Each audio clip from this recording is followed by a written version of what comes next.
Okay. Talking about them rolling reels. Oh no. Oh no. Magnetic piece of shit. I told you I was getting pissed at this fucking thing. Best podcast ever. At least it didn't happen when we were filming it. Oh, it's recording. Oh, I know, but like right in the middle of Yeah, is what I mean. I'm so glad we're doing this, guys. Me too.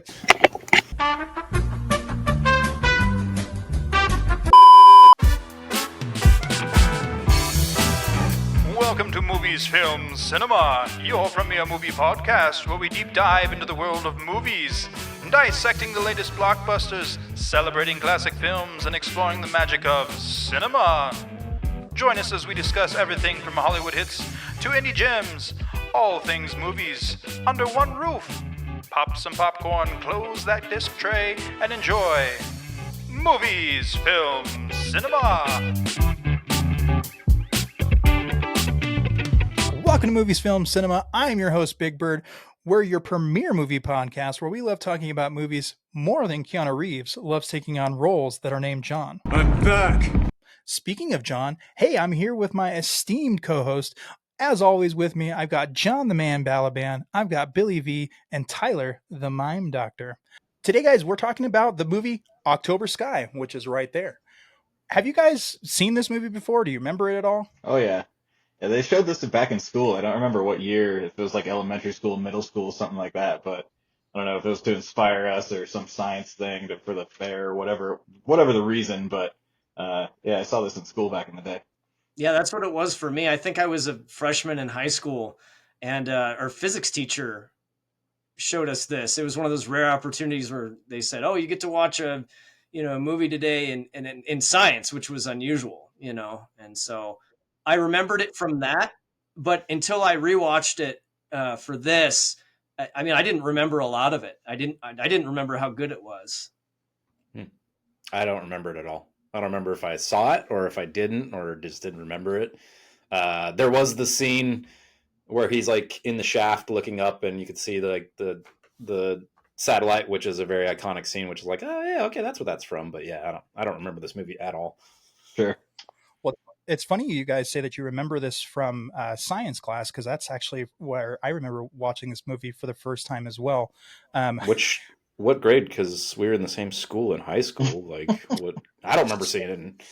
Well, as you may not remember, I didn't come to you guys to Colorado till freshman year, but I do remember watching this in like 7th or 8th grade. I remember watching this similar story to Tyler, where he said, "Oh God, we're watching a movie in science class. This never happens, right?" One anecdote: I was watching this movie with my girlfriend, and I was telling her like a fun story was we had watched this movie. We made some model rockets for our science class, and we shot them outside. And I remember this was on like the backside of the school where the football field was at. But the teacher said, "Hey, you get double points for the project. After you shoot this in the air, you can like run and go catch it because I had like a parachute." After I saw like the third kid's rocket, and I was like, "There's no way I'm catching this." But if I get a chance to like not hang around like the teacher or the kids, like I'm just gonna run. So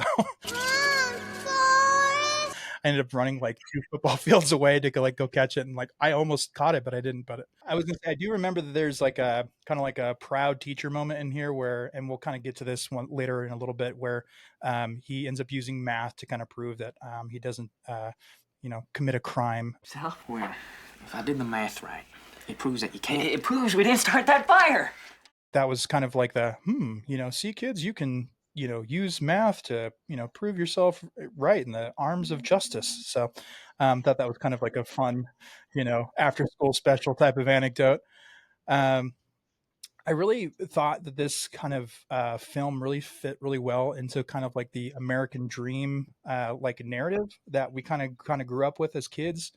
Did you guys kind of get that feeling as well? Like no matter where you come from, like, if you work hard, you can kind of, make it anywhere. Did you guys kind of get that same sense of feeling as well?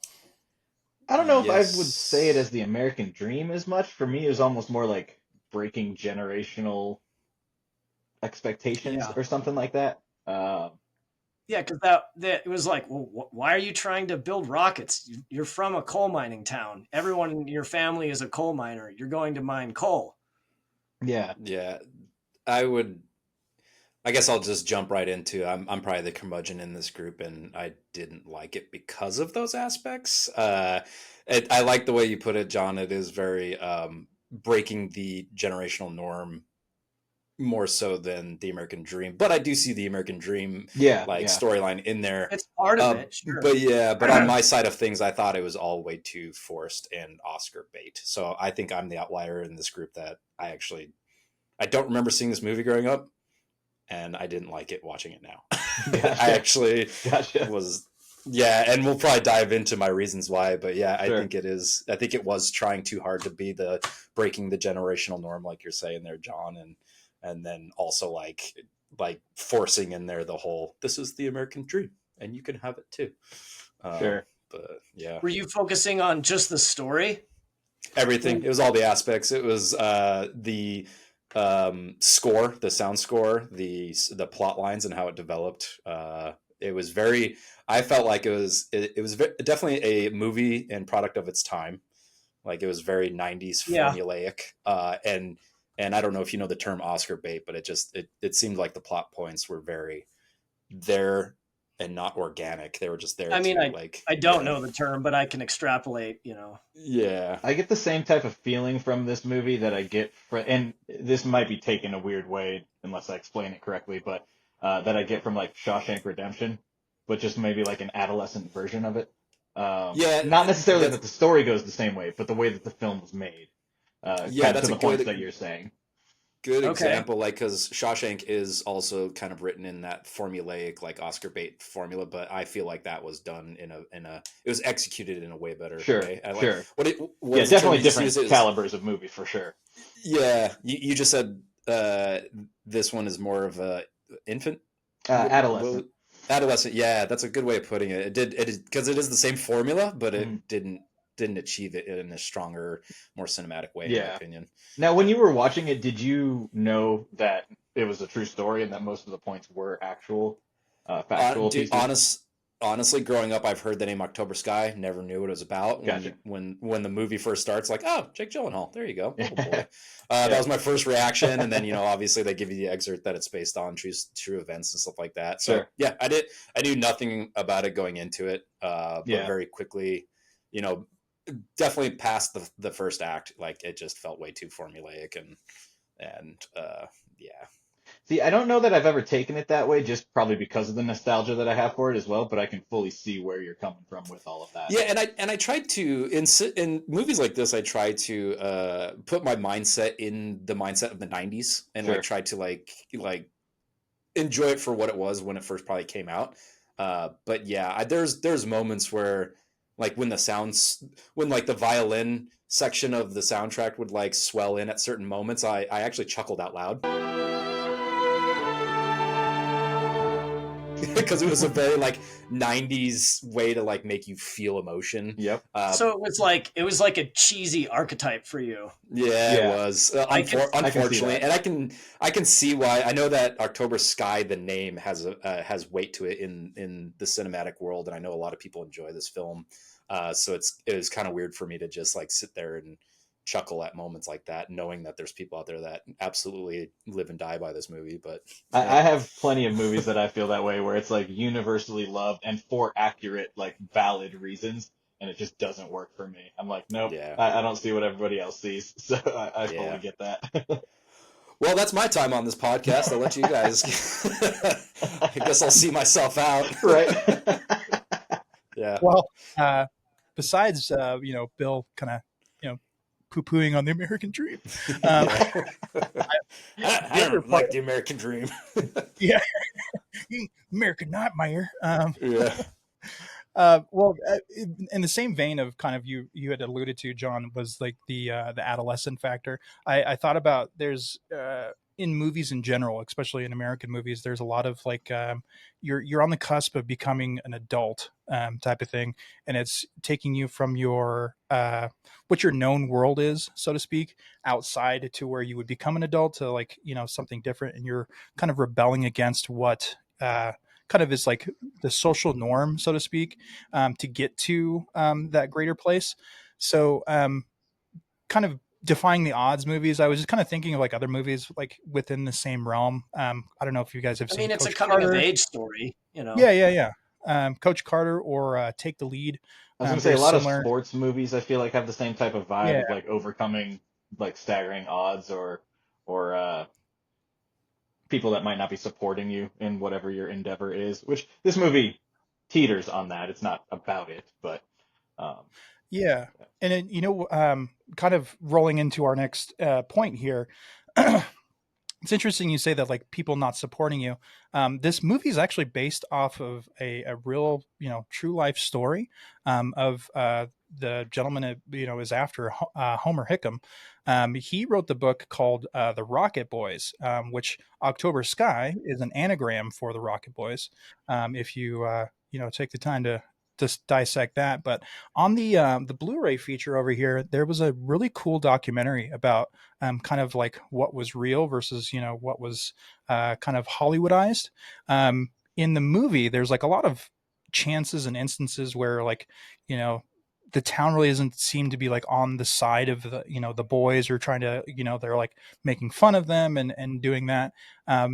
Per per the story or per the book, when the gentleman is talking about his life, he's actually like tells us the story of like, because the town was behind all of us getting out of there. Like the education was like a huge thing, like getting out of this West Virginia coal mining place. So everything that the town could do to kind of like help these boys to get out because they wanted to see their children succeed. It's a really like endearing story on the book side, but for like the movie side, it doesn't play well for like, the antagonist protagonist, when you're trying to like tell a story. And those moments within the movie where you see the dad kind of like lament and say like, well, if you want to do this, that's fine. If you want to do that, that's fine. It kind of feels a little bit more endearing and like helps push the story along. So we'll go through the whole, movie and like, hey, that happened. That really didn't happen. This is actually what happened. But I just thought it was really interesting how the movie decided to kind of like take their spin or twist on this, and maybe that's why, Bill, you feel so kind of like this is like formulaic type of thing. Yeah, it's all coming together now. But I think that's why I didn't care for it, is because it seemed like all that angst that they built into the script in order to give it a energy and a Hollywood formula to it, I think was too forced. The whole fight between his dad, like the whole struggle between him and his dad trying to get out of the town and everything, it was just too beat by beat formulaic and stuff like that. And so yeah, maybe that's why it just didn't sit well with me, because it just didn't seem believable at all. We're shooting off a rocket today. Oh, you like to come see it? I got to catch up on some work. How come you never have work when Jim plays football? You never miss a game. I think their confrontation that they had at the end there, that wasn't great. Yeah. See, and I saw it a little bit differently than Brandon, than you're saying there too. Because the way I watched the movie, I didn't necessarily see that the town was against them in any way or any like large group of people. It was more individuals. And then in that sense, there's almost an individual arc for each character that does oppose them for themselves to overcome within the movie. So it's like little subplots that you don't really get to delve into, but they are happening in the background. And so like the principal, for example, is a good representation of that. Where at first it seems like he's just wholly opposing them, but then as soon as they're proven innocent, he reevaluates the situation. And he's like, all right, we're going to get you boys to the science fair. So it's not so much that the town was against them depicted in the movie. It's that each of these individuals had this internal conflict that they had to overcome because of those generational norms. At least that's the way I saw it. No, that's fair. I was going to say, I do feel like they do a really good job of like kind of like explaining away like each individual moment for each individual person, like how they overcome that. There's the coal miner in the beginning who tells Jake Gyllenhaal like, what, you're too good for coal mining, then there's the kids in the classroom making fun of him. Then you see them show up later to the rocket thing, like you had pointed out with the principal's like, you guys are making a bomb. He's like, no, actually we're doing rockets. there's the brother who is like, kind of making fun of him, and then he's like, we're here on a Saturday because we ain't got no football, and then like he's actually like hanging around with him and his mom at those things. So I do see that there's those individual moments, but taking in a broad spectrum, I was like, yeah, the town is not against it, but for sure by the end, like everybody's like on board. Yeah. One thing I would also kind of help Bill in his argument. I don't know if you guys Don't know. need to help me. Well, so the book Rocket Boys came out, was published, I believe, in September of 1998, and then the film came out in. Let me see here. The film came out in February in 1999. So this Pretty movie, soon like, after. yeah, this movie came out really quick after. So my assumption would be is they probably bought the rights to the book and the movie, and they just pump it in this simple formulaic movie, and characters and names are switched around, and the situations are all different, but it's really just kind of like boop boop boop boop boop boop. So I can see where you kind of make that argument, but I'm just gonna say I'm a sucker for those types of movies when they work well and they're done well. So I am too when they're done well. Yeah, no, that's fair. So I just figured real quick we can go through kind of directing, cast, and things like that. If you guys want to jump in and just like, oh, okay, I didn't realize that person was doing this or that person is doing that, please feel free to hop in. I'm just going to go through it really quickly. I've got the director Joe Johnston. He was before this movie, he was really known for Honey, I Shrunk the Kids in 1989, The Rocketeer, Pagemaster, Jumanji. And my personal bias, I like him because he was the director for Captain America, the first one. So he has a slew of like kids movies from kind of like, when we grew up, on Pagemaster, that's legit. Yeah. Which, I just showed Shirley that movie recently. She had never seen it before. We had a great time watching it. It was another nostalgia trip that I just loved every minute of. I don't know if I've ever seen that whole thing, but Really? I've seen parts of it on TV. Oh yeah, Christopher Lloyd. Oh, he's so awesome in that movie.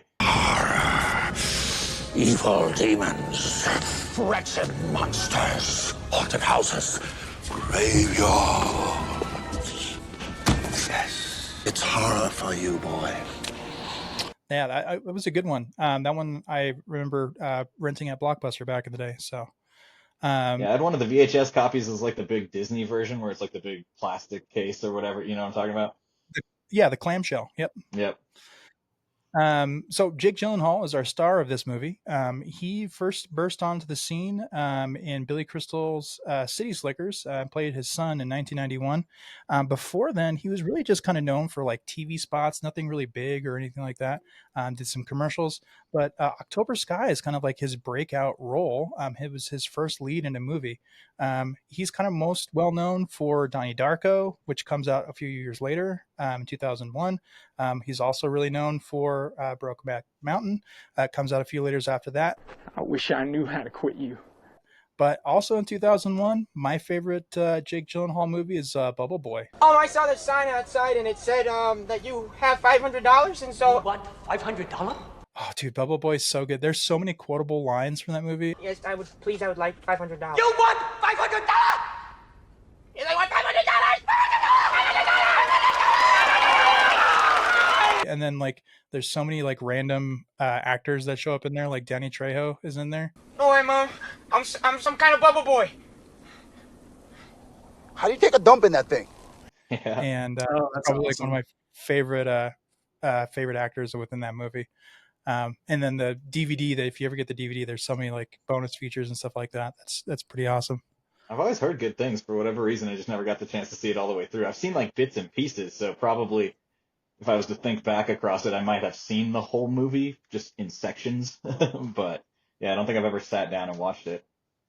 It's definitely worth a watch. It's a nostalgia train for sure. Sure. A lot of that going on lately. Oh, for sure. The father of the series here is or movie rather is Chris Cooper. So one thing that I found really interesting with kind of Chris Cooper as an actor in general, he plays like a disappointed father. Like a lot. That's kind of like his like niche. So he plays in 1999. He also plays a disgruntled father in American Beauty, where he's kind of like the homophobic dad. Turns out to be gay himself, which is kind of interesting. One of his big movies before this time period was A Time to Kill. It was a John Grisham adaptation. I don't know if you guys ever saw that movie, but that's a really, really good one. He also plays a disgruntled father in the Marvel universe as Norman Osborn, which is kind of an interesting anecdote. Yeah, it's in the Andrew Garfield ones, right? Yep, exactly correct. Yeah. Yeah, we were watching this movie, and I told Shirley I can't picture that dude being nice, just because he always gets typecast as like the dickhead dad or whatever. I wonder, as an actor, if that's just who he is personality wise, and he just gets those roles, or if he's the complete opposite, and he just keeps getting those roles, and that's just who he is now. See, and that's he what I just has to picture. accept it. I picture him being super nice, like in my mind, but I can't like physically see it just because his face is always so like angry. You know what I mean? Well, I do a handful of amateur acting, and I playing bad guys is fun. That's what everybody says. I imagine, yeah. Yeah, you just get to release and just be gnarly and just Sure. be the person that you're totally not. Yeah. So maybe that's who awesome. he is. One role that I love him in is, if you're a fan of the Muppets, I can't remember if it's the first one or the second one, but he's the bad guy in that, and rather than laughing, he just goes maniacal laugh, maniacal laugh, maniacal laugh, and like all the Muppets around him are like ha ha ha ha.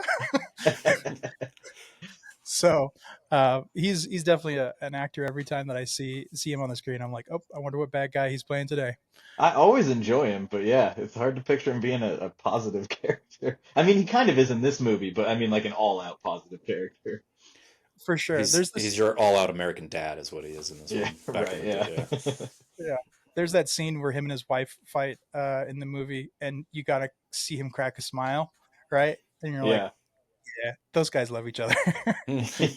Yeah, but that's the only time he smiles is like when they're fighting like that. She's like threatening to leave him, and he's like, oh, all right, I see your backbone there. Good.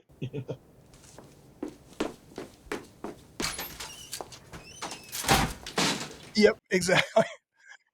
Well, speaking of character actors, the other character actor we have is Chris Owen.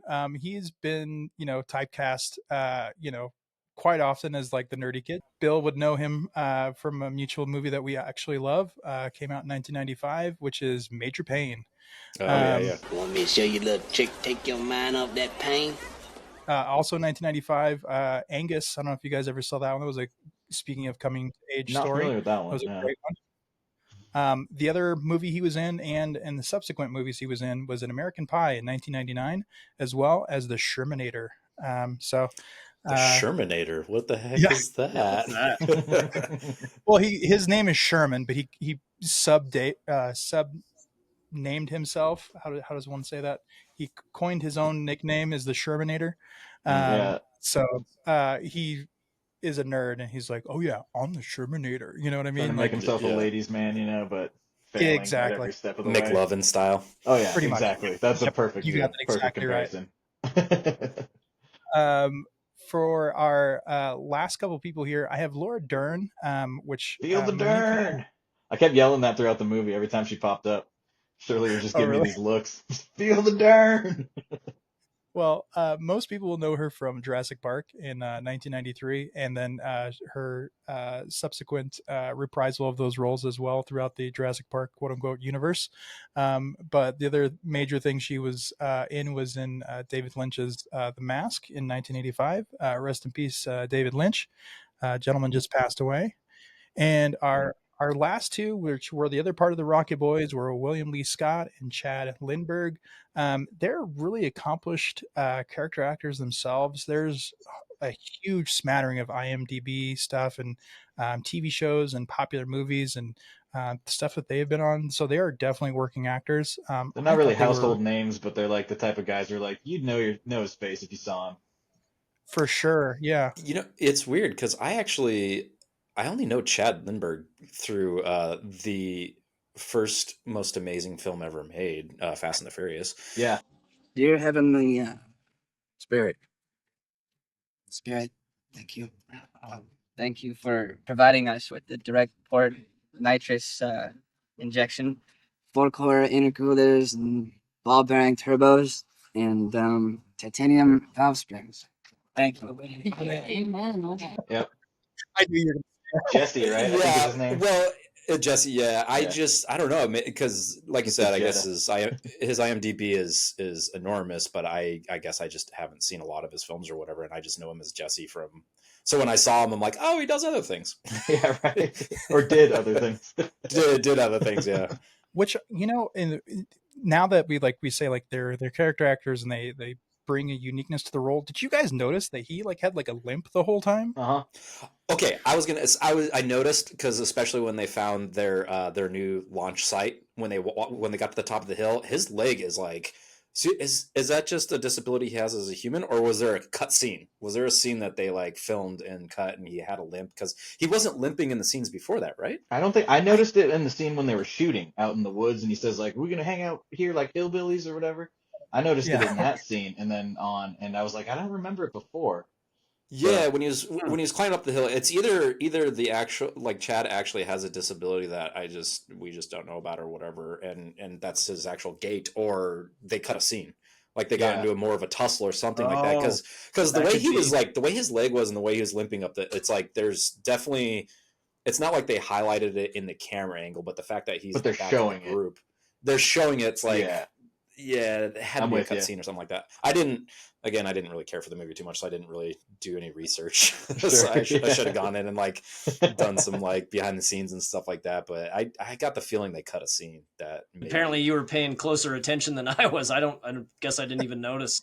Yeah, it's a pretty lopsided gait that he has, and his foot's like super hard cocked to the right, like I don't know, like because they got into the tussle right before that, right? Where I think so. Jake Gyllenhaal's like leaving the group, and then they catch up to it. Yeah.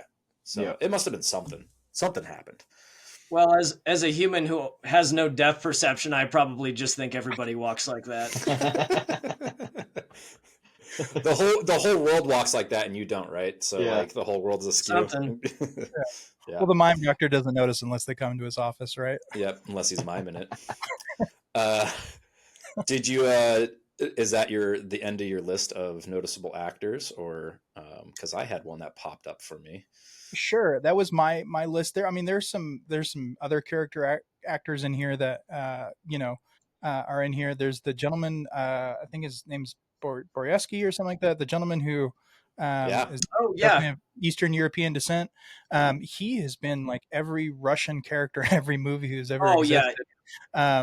He's always like a bad guy, isn't he?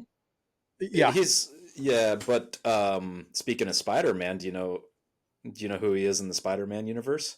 I was going to say he's in Spider-Man. Go ahead. The landlord. You're a month late again. Again.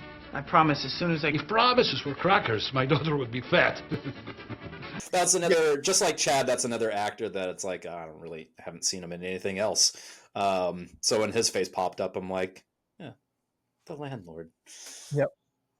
He's the guy, at least I think he's one of the guys who's like in the group of people that hijacks Air Force One in the movie with that's what I've been trying to think of. Thank you. It's been going through my head. I've been trying to figure it out. But I'm glad it's not just me. Nope, okay, it's him. Because I was like, I'm probably wrong about that, but that's just for because I loved that movie when I was a kid. Me too. Like, that's what I wanted America to be like, and it's not like that. But that's how I imagine, like, America, like that's what it's like. Any threat, your president just rips his tie off and kicks ass. Well, yeah, and then like it was, everything was black and white, and it was easy, and I don't know. It was just like this, it's feel good, like false patriotism. Oh yeah. So Harrison Ford for president 2028 or whatever. I think that's what we're saying. Yeah. As long as he's not the Red Hulk. Yeah, there we go. Oh, is this Air Force One you guys talked about? Yeah. Yes. Yeah. Well, I mean, Harrison Ford fits the age criteria, right? Yeah, exactly. That's a good point. Well, hey guys, that's all I got for this section. Before we head to the meat and potatoes here. Well, hey Bill, I know that you as a filmmaker probably can kind of agree with me as far as the story is concerned. I really found in the beginning of this movie that they had some really good exposition, and maybe to kind of help your argument of your point of what you were saying as far as like the formulaicness. I thought they did a really good job of like showing versus telling as far as the exposition. They have the scenes where they kind of have like the shots of the town, of the city, of the mine, and stuff like that, and like they have that swelling music that you had talked about earlier. They have the overture, things like that.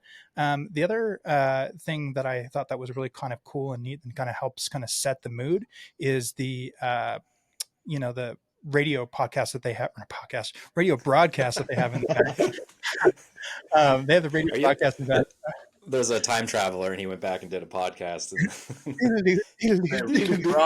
wrong century. Yeah. Yeah. Of them talking about Sputnik and stuff like that. Did you want to go ahead and just kind of jump in there and kind of I will say, like, even though I kind of poo-pooed and said that the whole movie was formulaic and the soundtrack was cheesy, I would say the beginning montage was the only part of the movie that actually worked for me. Exactly what you're saying. They did a lot of showing, not telling. It was a nice little like setup of the city and the town and who they are as a coal mining town and all that stuff. It really worked for me. And then after the beginning, it very quickly just petered off for me, because I think I was just set up so strongly in the beginning, and then it just became so formulaic that the rest of the film was just for me. But yeah, the beginning, it was really well done. Like you said, you got the nice little barber shop of the guy getting his nice 2 bits and a shave haircut, and the Sputnik radio podcast was on in the background. Yeah. So yeah, the beginning really worked for me. Yeah. The other thing, and me being the history guy, that I really enjoyed as well, and Tyler, hopefully you can kind of talk about this a little bit. I really kind of enjoyed kind of like the time period that they set this movie in, and I really felt that they did a really good job as far as like kind of the making sure that everything was period correct. All of the stuff that they wore, that they used. I know that you're going to be more familiar with kind of like the actual equipment that they would be using around that time. One thing that before I kind of let the dog off the chain there and let you kind of dive into that is one thing that the author had wrote about, which is the main character of this. He said, and you could probably speak to this as well, Tyler, is that the company owned everything in the town. Owned the schools, owned the houses, owned every last bit of part of everything. He had even made a joke saying that the company owned the church, and even the pastor was on the payroll. So do you want to kind of like talk about kind of mining possibly in that time period, or just mining in general, Sure. or something that you found that was kind of cool? Yeah, well, they really, whoever was doing the visuals there, they seem to have a really good handle on stuff that was period correct. As far as I could tell, obviously I wasn't alive then, but I've always found that mid-century period to be interesting, especially mining. My wheelhouse is hard rock mining in the American West and the Canadian West, not coal, which is it. They overlap. They're similar, but they're actually quite different, both culturally and just the actual physical work that people do is different. But company towns were a huge thing, in that period, especially, in West Virginia and in PA and other areas where they had, along the Appalachians. Of course, like I said, like that. This is the edge of my knowledge because I don't know coal very well, but there is overlap. And so there were a lot of things that I said, oh, I know what that is, or, oh, I've heard that is what they did, or just that I knew what they were talking about. Like some of the terminology that they were using just in passing, like it wouldn't mean anything to anybody. Like, they could have just made up some bullshit and nobody would question it, like, oh, you're doing this, in the mine or whatever. Nobody's going to say, well, that's wrong. Make sure the hoot owl shift sets those timbers by the vent. Well, what they said was right. Like I heard at one point, I believe it was his dad talking about how they were like, did you pull that pillar? That's real terminology. So like in a room and pillar mine, often you're going through an ore body and you'll leave pillars to support everything, and if you were to remove pillars and you're not, your engineer hasn't studied that to make sure that it's going to be competent, you're going to cause a huge cave-in, obviously. Jason! Jason, look out! Why do they leave those? It's because you're going right through the center of the ore, and that's some really valuable ore. So they get greedy, and they're like, fuck, well, we left some of these pillars. We'd really like to kind of carve out a little bit of that, so that we can utilize that ore, for production. And so our values will go higher at the mill or whatever, but it's dangerous. And so I don't recall exactly if that was the cause of one of the accidents there, but I do remember them using that terminology, and that's pretty accurate, and then like, when they caged down, like, and just all those scenes, those were fun for me, and I laughed because I was like, they're going to think that I picked this movie because of this fucking shit. And I didn't even remember that this had any mining in it. I remembered that like it had taken place, maybe like, in the Northeast or something, but it had been a fucking quarter century since I had seen it. So I didn't remember any of that. So that was a treat, like their hard hats. A lot of those were really, those were accurate. They have there's one model that like, you see in the Hard Rock West, the stuff that's out, in Colorado and in the drier areas, it's called a skull guard. It's kind of like a resin thing that is a darker color. And one guy had one it was a really cool one. I had one that had a big brim. Like, I want that. Like, I have one of those and I use one. And I liked his. I was like, I wish they still made them like that, because you can buy them from that. You can buy them from that period, but they're so old, they're like potato chips, so not useful. Don't really protect your brain anymore, huh? No, not really. But they look cool. But yeah, there was just a lot of that stuff. And then like when they're down in the mine, you saw that real strange kind of flat vehicle that they were riding. Like that's called a man trip. And that's what you would get in, and they'd drive you out to your work heading or whatever. Some mines had those on rails. That was more common out west, was to have those vehicles on rails. But lots of that stuff was accurate, which was fun. Their cap lamps, those were accurate. I'm sure they used the stuff they could get a hold of. Those are called Kohler Wheats, I think. It was the version that they used to use. It was an incandescent lamp. Although Bill, you could probably talk about this. Like they use the same noise every time. This weird little like analog kind of click sound when they would turn the lamp on. It was like you would have to have a microphone like right there. You wouldn't be able to hear that. Yeah, and also, I don't think those lamps had that kind of switch. So that's just some dumb, like being super, like hypercritical or whatever. But it's interesting when it's a subject that you know a little bit about. So you're like, huh. But yeah, a lot of the mining stuff was good fun. And then like the camaraderie that his dad had, with his guys and and all that. That was I thought that got me a little bit, because I read a lot of stories. I've talked to a lot of these guys. I know some of them. The camaraderie is similar to like people who have been in war, because sometimes some of these people get killed, just like in the movie. I mean, that happens. And so like, the camaraderie that this guy had, for his guys, I mean, I could connect to that. And when they would brass in and out, so that little token that he hung up on the board, that's called brassing in and out. That's how they would count who's in and out of the mine. And everybody had a number like that. And so that's very accurate. And the fact that he kept the brass from the guy that got killed, I mean, that means a lot. That's crazy, and so that was really cool, yeah. I was going to ask Tyler, I keep harping on the fact that the movie was to, things happen just to happen, in my opinion, in this, and they weren't as organic as I wished. But I was going to say one of the moments I did love was when the first collapse happened. They pulled a pillar, or whatever the heck it was that you were describing. I don't know what exactly happened. Yeah. Well, something collapsed, and they all got out, and they're up at the top. And I would say it was probably the only moment that I thought wasn't forced. It felt organic or whatever. Is Jake Gyllenhaal's character Homer comes up, and everyone got out of the mine, and it's because of his dad. and his dad's the one that kind of saved the day. His dad is the foreman. Is that what is his role? He's like the lead or the foreman. He's in charge of all these guys' lives basically. He's like the shift boss. He's the shift boss, but because this is such a dangerous thing, he is in charge of these guys' lives basically. Yeah. At the end of the day, he's in charge of their lives, and so Homer walks up. What they call a walking boss out east. I don't know that terminology. I don't think was walking boss. I don't think that terminology was used out west, but he was their shifter.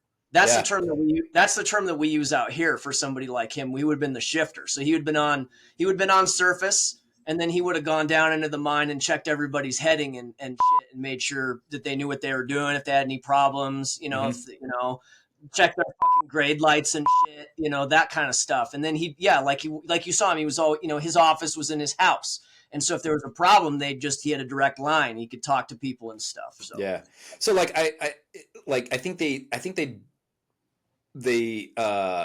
drove that home a little bit too hard and forced the fact that he was like the captain and the savior of all these men. I liked it. I liked the aspect of it, and it's true. Like, he is responsible for their lives. But that first scene that I was trying to describe is, I think, the only strong moment in the film character-wise, because I love how, Homer walks up and his dad saved the day by pulling the guy out after the roof collapsed on him and the guy almost died. What happened? Whole damn mountain about fell on your head. John here. He saved your life. And they're all like huddled around making sure everybody's okay. And Homer's like, oh, it's my dad. And then all of a sudden, once the energy and everything falls in the scene, his dad's like, I want you out of this mine. Don't come back, you stupid son of a bitch. Didn't I tell you to watch the roof, huh? And we all could have been killed because you didn't have the sense to look up. You could have killed everybody in that mine and don't ever come back here again. And he basically just told the guy, like, you're an idiot and you could have killed this whole entire organization. And then shoves him off. And then all of a sudden the camera goes back to Homer and he's like, that's my dad. And it's like, I love that. I actually really love that scene because it's did too. Because there was the energy and stuff there. You felt the heart. You felt that, that Oscar Beatty type of character where it's like, oh, he cares for everyone. And Jake and Homer wants to be his dad. And then all of a sudden you see his true colors, but his true colors, while they seem brash, are also just like, dude, you could have killed this whole entire team down there. And one little screw up. And so like, I was going to ask you, like, was that also like you said, mining's dangerous. So it's just like, that spoke to me because it seemed very real. Yeah. It didn't seem forced. It felt very organic that his character would have like outlashed like that. That was really believable. I mean, like, I've never worked for a mine directly, but I know a bunch of people closely that have, and that's something that that I'm passionate about. Especially a shifter like that is really cares, like somebody, because he strikes me because he said, you can start, you'll have remember later in the movie, he says, oh, you can have my job one day, and usually those guys start at the bottom. And so they will have done everything. That's how they get those jobs in mining. Like I said, I'm not sure. I would imagine it's the same in coal that it is in hard rock, but usually you start at the bottom and you do everything. And then eventually you end up in the management positions, especially as you get older. And these old timers, it was really sad. Like in the West, as you get older, like you get rocked up, which means you get silicosis or you get fucked up or whatever. And so you can't really mine anymore, but you have all this knowledge. And so usually you'll go into like a supervisory type position. But a lot of those guys have seen a lot, and they care for these guys and stuff, and they understand safety. And so they would freak out like that, and like when he freaked out about that, like I just like could relate to that. Cause you just like, you're stoked that everyone is okay and that they got out and all that kind of stuff. And then after, as soon as that fades, you're just like, you fucking idiot, like, and I would be like that. Like I would have just lost my mind at this guy, depending on like how bad his safety violation was that led to that accident, because you just harp on guys like constantly, like, don't take shortcuts, and they know. And it's just, it's just an endless source of frustration. And now I'm speaking because I've been, not in a mine, but I've been a manager of guys, in a shop, and it's like, they want to get stuff done. I get it. I've been there. I was at that level, but then they want to cut corners because that's how you get more volume, but then you're risking stuff, And so it's like, it's just this endless dance. And so I totally related to him when he got pissed off at that guy. Is like, yeah, that's pretty relatable. I like the way that scene plays out from the dad's perspective, but I actually find that scene to be the weakest part of the movie. And it's because of Jake Gyllenhaal's line. That's my dad. Well, and I can see that. And see, that's what's interesting. I like it's not for his reaction though. It's specifically for Jake Gyllenhaal's line. And it's because when he walks up and he says, "That's my dad." It's my dad. And then him saying that, I was like, oh, it's going to turn. He's going to get mad at the guy. He's going to fire the guy. And so you see it coming. And then he does. Too predictable. And so you see it all happening, and it already played out in my head. And then the whole time I'm just like, God damn it, Jake, don't say it. Don't say it. Don't say it. And then he says, It's my dad. Dun, dun, dun, dun. Yeah. So the scene was nice, but the line ruined it for me. The line was the Oscar bait type stuff right there. Oh yeah, I totally agree with you, and it definitely strengthens what I'm saying. Like this whole entire movie is just super formulaic, but I feel like out of the whole entire film, the way that scene played out was so organic in the sense that it's like if he would have been like, oh man, we all made it out of the mine and we're all safe, let's go have dinner, then that would have been like so Hollywood, like, oh, it's a happy moment. But the fact that it's just like, okay, we're all safe. You're an idiot. You're fired. Get out of here. You could have killed us all. Like, I love that. Where it's just like, it just took his character and really showed you like who he was. And well, and I like hearing your opinions because, like, I'm the outsider in the film stuff, and so like my perspective was way different, and I'm watching it for way different reason, kind of. And so I like, but I could see how that, I could see how that was a lead in, and you're like, really? And it's like, even one of those things where like it may have actually even happened that way. Like he may have even literally said that to his friends in that moment if it all played out. And it's one of those things where like I heard one of the worst critiques ever of Hotel Rwanda was like, oh yeah, it's just too cheesy that they all lived at the end. And it's like, well, that's what happened. So would you like us to rewrite the story with them all dying just so it's more Hollywood for you?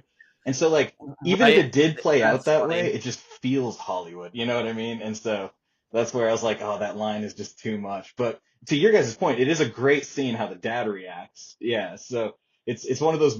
It's like a bad line and an amazing scene. And the bad line works. It's just for me, it kind of killed it. You know what I mean?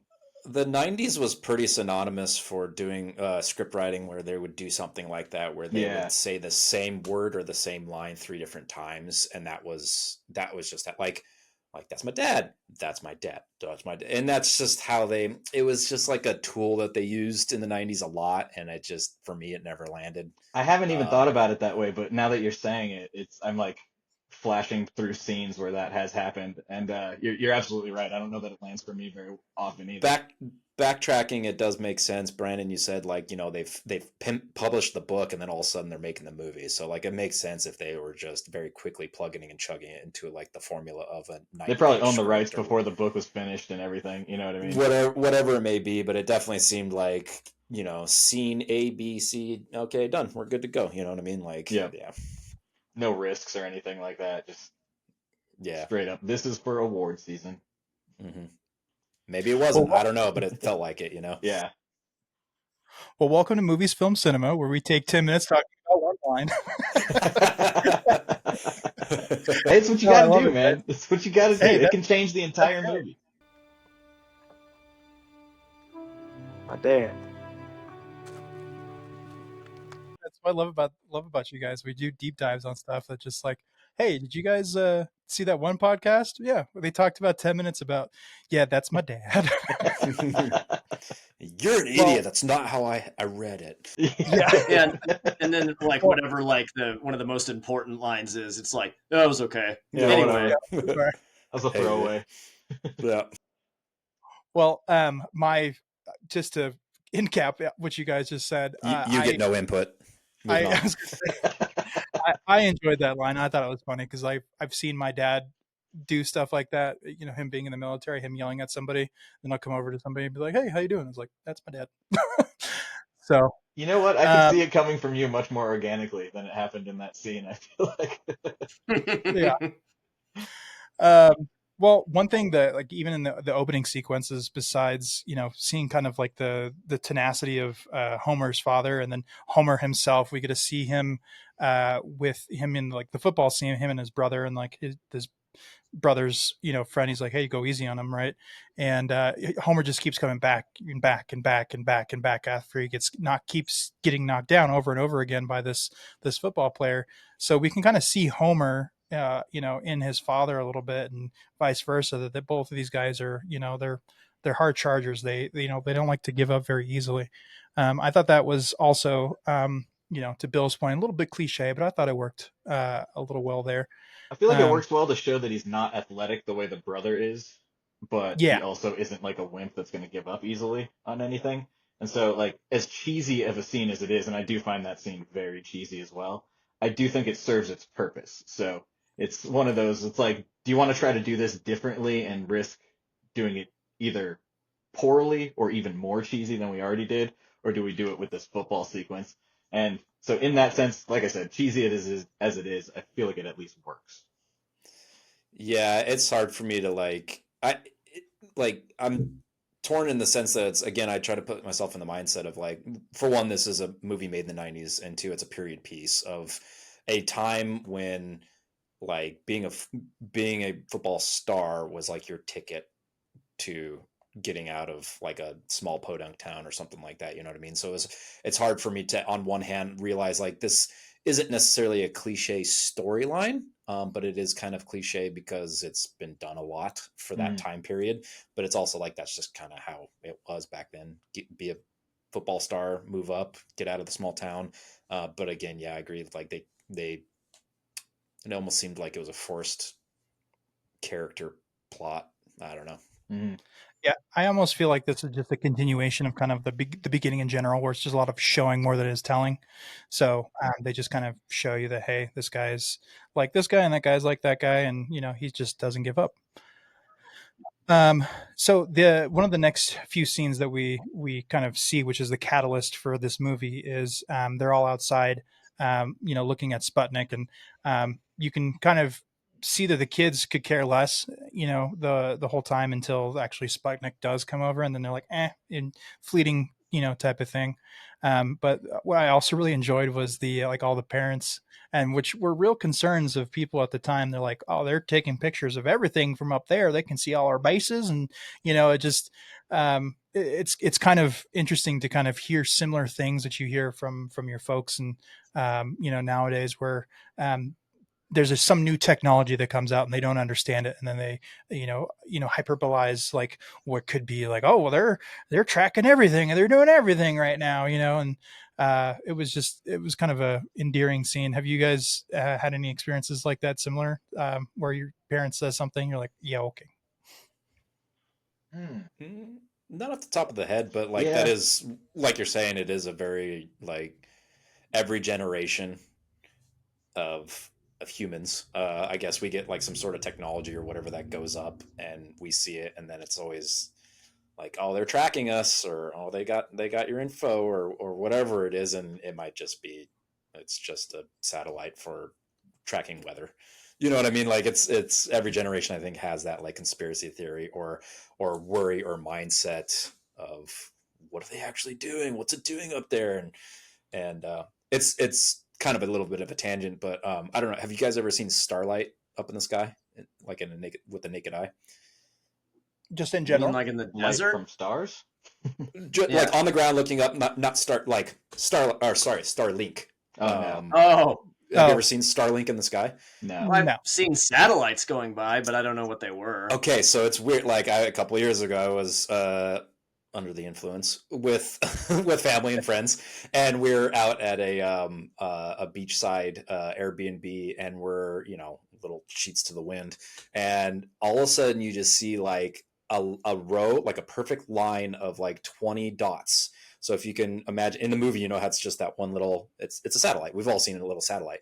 It's one satellite, but times that by 20, and it's just like a line. And again, we're all like gone, and we're like, what is that? We're like watching in the sky. We're like, what is this thing? And like, we're smarter than that, so we're just not. Our minds didn't immediately go to aliens, but we're like, what is that? And then we had to like think about it for a second. And so that was, I guess, when I was watching that scene, it took me right back to that moment when we saw Starlink when we were stoned out of our minds. But yeah, it's having those moments of just looking up at the sky and seeing like I was right there with Jake Gyllenhaal. And that happened to me. We were out in the desert, just sitting on the back of a pickup truck drinking beer, and it was just north of Groom Air Force Base. And there were guys, there's always people flying around out there. And, we'd watch them go by and they'd go supersonic. And we're just like, woo! And you could see their afterburners and like, I don't know. At nighttime fun. Or daytime? Or oh, yeah, it was like 1 o'clock in the morning. No shit. Cool. Yeah, it was cool.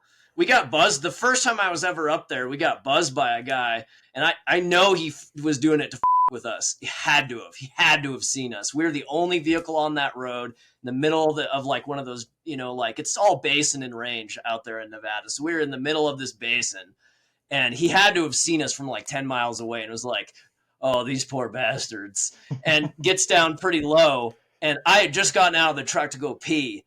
And my buddy was standing by the driver. I wasn't driving. He was driving. And so this guy. Are you driving or are you peeing? Both. Cool. So I was just starting to walk back to the truck, and there's just like an explosion. Went flying everywhere, and we just like got down, and then we saw him going by, and they're just like, you motherfucker. But it was funny as hell. We laughed about it for like 15 minutes, but it scared the shit out of us.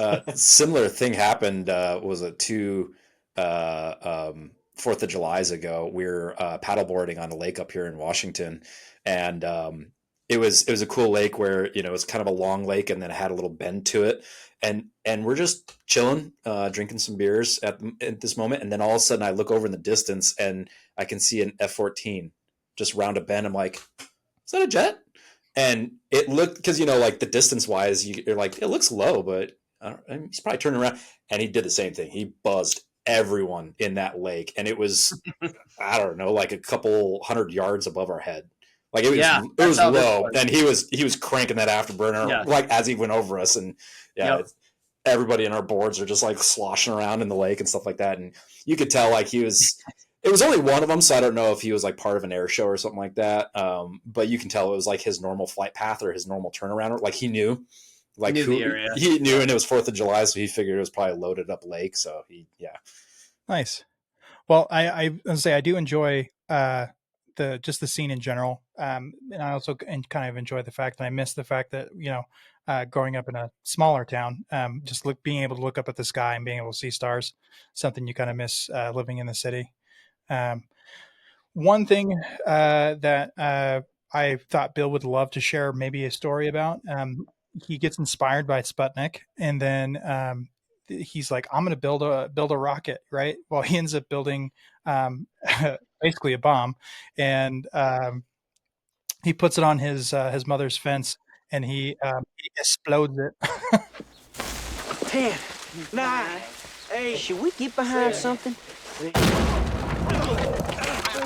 I figured, and I don't have any specific knowledge of anything, but I figured, Bill, you'd probably have some story from your shenanigans from blowing something up from you and Brian. I don't know. Pick one. Yeah, Brandon and I grew up with Brandon didn't light stuff on fire, but me and my buddy Brian, we definitely blew stuff up and lit stuff on fire. And now he's a pro amateur fireworks builder. So, he went on and continued to build explodey things. No, you know what? I was actually going to bring up that scene as another scene that I actually just didn't like. So it's funny that you're pinpointing me. I liked that they got blown up because it was, for all the listeners who haven't seen the movie, they basically take what's equivalent of putting like a bottle rocket into this fence, but it's a rocket that they made themselves. So they got the formula and everything wrong, and it doesn't leave the fence. It just blows up the fence, and they all get knocked back, and there's shrapnel everywhere. And I laughed, and it was great, and that part I loved. But then the mom comes running outside to see if everyone's okay, and she goes, we waited for months for Hank or whatever his name is to come over and put in that fence, and you just blow it up. And like, I wanted her to like get pissed or whatever the heck it is. And then she just kind of goes, kids, at least you're okay. She goes back inside to make dinner or whatever. And it's just like, no mother would ever just be like, I'm glad you're okay, and then walk away. They would be like, well, I'm glad your face isn't blown off now. And then get pissed. Like, half the fence was gone. And she was just... Bill, you remember I said I had 3 sentences and I didn't remember why I wrote them? Well, one of them was, what about the ass whooping? And it's for that scene right there. Like, where was it? And I get it. Like, it kind of makes sense. Now that we're talking about it, it makes sense that the city owns everything. So it's like, that really didn't come out of her pocket or whatever. But yeah, she has the line of like, we waited so long for it to be put in. But it was a white picket fence. And if we're talking the American dream, she's probably pissed that he just ruined it. Exactly. And it's just like, monetarily or not, she's like, should be annoyed that she's a housewife, right? So she's like proud of her surroundings and her house. And it was literally just like, glad you're not dead. And then walks back inside and it's like, I wanted more. You want to see the dad blow up. Not physically, like on the kids. That's one of those scenes that actually kind of made me like their mom because, I guess coming from like a background where, you would have gotten ass whooping for that, and the mom was like, more understanding. Was that realistic? I don't know, because like you have to remember that her husband is a mind shifter. Like there's a lot of tragedy and like that kind of stuff. You're just like, did you get hurt? No? Okay. Good point. Yeah. I don't know, but that's the kind of lens that I viewed it through. And I just was like, okay. And not only did I just think it made her character more fun. But it also, I could kind of see that. But I see what you guys are saying too. Yeah, it is unrealistic. Well, I really like that perspective on it though, because that to me makes me like it a little bit more, because it was almost like too cheesy, because you could see it was the writers pitting her as the good cop with the dad as the bad cop. And so like that's true. It's once again where you see the cheese kind of shining through of the story, but with your perspective that you just added there, it actually softens it a little better. So I actually like it a little bit more under that perspective. Well, and I agree with you guys too. So I like we were saying, like I was saying before, I like having these alternate perspectives. Like, I didn't think about it like that. Yeah. Yeah, and also I think subconsciously maybe I didn't care for it too much because,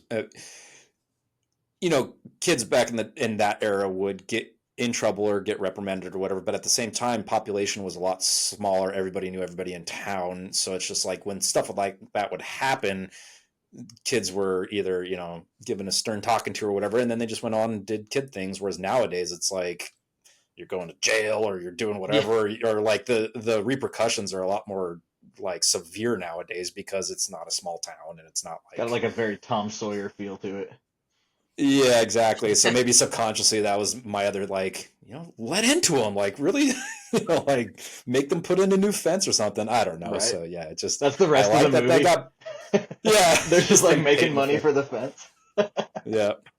So yeah, I like to come full circle, Brandon. I like that they got blowed up, but then I didn't like the repercussion or the response to it. Well, how come I got in trouble when that happened? Yeah, exactly. That kind of like that's what the fuck? Bill's still bitter. Yeah. Like, I got in trouble. That stupid kid should get in trouble. Yeah, exactly. Exactly how I That's see what that. it is. Well, the author of the book writes that actually did happen, that his mother was waiting. It wasn't like the outside fence that you guys see there. It was actually like a garden fence for like a gardening area that he put it on, and like she had waited for like 6 months for like the company carpenter to like come by, and he goes, I don't know why I put it there. He goes, probably was a stupid idea in retrospect, but he did blow it up, and she was just like, didn't I tell you not to blow yourself up? Yes, ma'am. And let's not. Like kids type of thing. So I think that issue of that resolve was like, if it was like a little picket fence for like a garden that you put like out in your yard versus like, that's the fence that we use to separate the yards. You know what I mean? That's like a good point, I could see that there's, a difference of butt whoopings. Yeah. Yeah. See, like still, I would say like maybe like thematically and like Hollywoodized, like script wise, it would have been stronger if it was her garden and it was like her prized joy, and like then she would have whooped instead of Well, then the neighbor, remember the neighbor lady was like like, oh my God. And then she's like, it's okay, Mrs. So-and-so. It's all right, Miss Fields. It's all right. You know, I don't know. I thought that was endearing too. Like the mom was like diffusing the whole situation. Yeah. It's a Tuesday. Yeah. So this shortly after this, the movie kind of does a really good job of like changing from showing to telling at this point. And this is when Homer starts writing letters to Werner von Braun, and kind of it is like a pseudo way that they kind of sneak in some narration. And I really enjoyed that the fact that they that Homer kind of like punches up what the reality of like, what things are. Like he's like, oh yeah, everybody supports me and my dad is the best. And, he's just trying to like make, Werner von Braun like his pen pal basically. Which I don't know if you guys know who that is, but he was he was of a particular certain party during World War II. And I know that. And I know that like a kid wouldn't really understand that. I'm sure they knew, but like he wouldn't really like understand like Operation Paperclip stuff. But the whole time I'm like, he's writing. He's writing to, you know what I mean? Yep. I understand it, but it just I don't know. I didn't like it. Yeah, I understand. It's not like I didn't think it was accurate or something. I just was like, you're writing to a Nazi. Right. Exactly. Well, you're writing to a Nazi. It plays better nowadays, or even back then that people didn't know who Werner von Braun was. But for people who don't know, Tyler hit it right on the head. Operation Paperclip. We after World War II, we were like, hey, these really smart Nazi people. We we don't want them to fall in Russian hands. And Nazi scientists. Let's be not just people. We're not just grabbing random Nazis here. Well, there was. For Operation Paperclip, yeah, I was going to say they grabbed quote unquote the useful ones, but a lot of different Nazis from different aspects of and Haribo. World. Yeah. But yeah, we brought them over to America, and we're like, hey, here's the citizenship as long as you do stuff for us. So, which was build our rockets. Yeah, build our rockets. So, but Homer, he's in search of trying to find basically the answers to rocketry, and he's kind of at a crossroads, and he has this idea. He's sitting there at lunch and he's looking over at the the weird kid, and he walks over and he strikes up a conversation. And I just love how like you can kind of tell in the background that just like all the heads are just like, what is he doing, and then as soon as he sits down and starts talking to the other rocket boy there, the whole school's like a buzz, like, oh my God, I can't believe he sat down with him. And and it really kind of made sense to me that like, okay, there's nothing going on in this town. Like they're it's the you called it the shifter, is that right, Tyler? The shifter's son. Yeah, the shifter's son is talking to probably like the most socially outcast child there within the school. But I mean, this is really like they really start kind of like buckling down and like kind of solidifying as a group, and they're trying to like come up with different ideas and ways to build these rockets as they were, and trying to just really like break down as much as the science as they can from this newfound knowledge they have in this kid. And he's like, what do you guys know about rockets? And he's like, I know everything. Like, tell me everything that you want to know. And they really do a good job of collaboration. And he's like, we got to do this and I do that. And I really enjoyed the kid getting really excited about, like, he's like, oh my God, and then this happened and this happened. And I was like, I can appreciate the nerd brain tickling there. How Tyler there's the one part where he gets all excited and he starts like yelling things. The nozzle's the most important part. It directs the flow of the hot gases. I don't remember the character's name, but the one that takes the longest to like warm to him is just like, hey, cool it, Quentin. Yeah, he said it is so good. I love it. But I also liked how those guys kind of like warmed to him fairly quickly. They didn't spend too much time like focusing on the difference between these kids accepting the nerdy guy into the group. They kind of just rolled over that, which I feel like that's a space of time that a lot of lesser writing in movies would have focused on. It's like those cheesy plot points that don't mean anything to the story, but seem to add drama. Or, oh, these kids aren't going to like this kid because he's nerdy. I like that they skipped over that. Like, we don't need that. Get to the story. You know what I mean? Yeah. I agree. One of those scenes that you guys were talking about, scenes that you thought were cheesy. One that I thought was cheesy is when, they're watching Homer as he goes over to sit down with Quentin, and like everyone's waiting with bated breath to see if he sits down with the guy, and then because it's like breaking some kind of social convention, like, oh, he sat down, now we can't talk to him, or I don't know. I just thought that was lame, and it's like, yeah, kids are like that, but it's not, the whole cafeteria isn't gonna. I don't know. I mean, maybe, but that just came off really cheesy to me. Like, do we really need, like, we know that everybody thinks that he's a nerd and they don't like him and stuff. Do we need this, like, this much?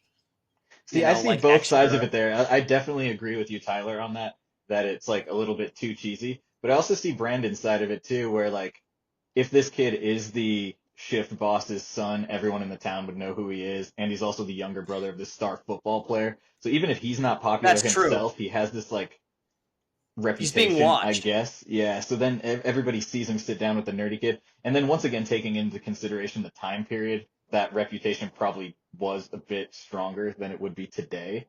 So I kind of see both sides of it, where it's like a super cheesy scene, but also it's again where I feel like it's a cheesy scene that works to send the message they were trying to I was going to say, I see, having adult eyes, we see it as really cheesy, but like if you weren't in high school, or if you were a younger person watching this, you'd be like, oh, is that how high school is? Or, you know what I mean? Because there's no frame of reference. So, I think it was definitely a dramatized scene, but I just thought it was kind of fun that they did that. So going back and kind of jumping ahead, I think this is why, in my opinion, it was Oscar baity and weak, in the sense that it's like, again, jumping ahead, he's the one out of the group that they're like, you got to go to the science fair to represent this thing, and yes, he is the driving force between all of this, but it's like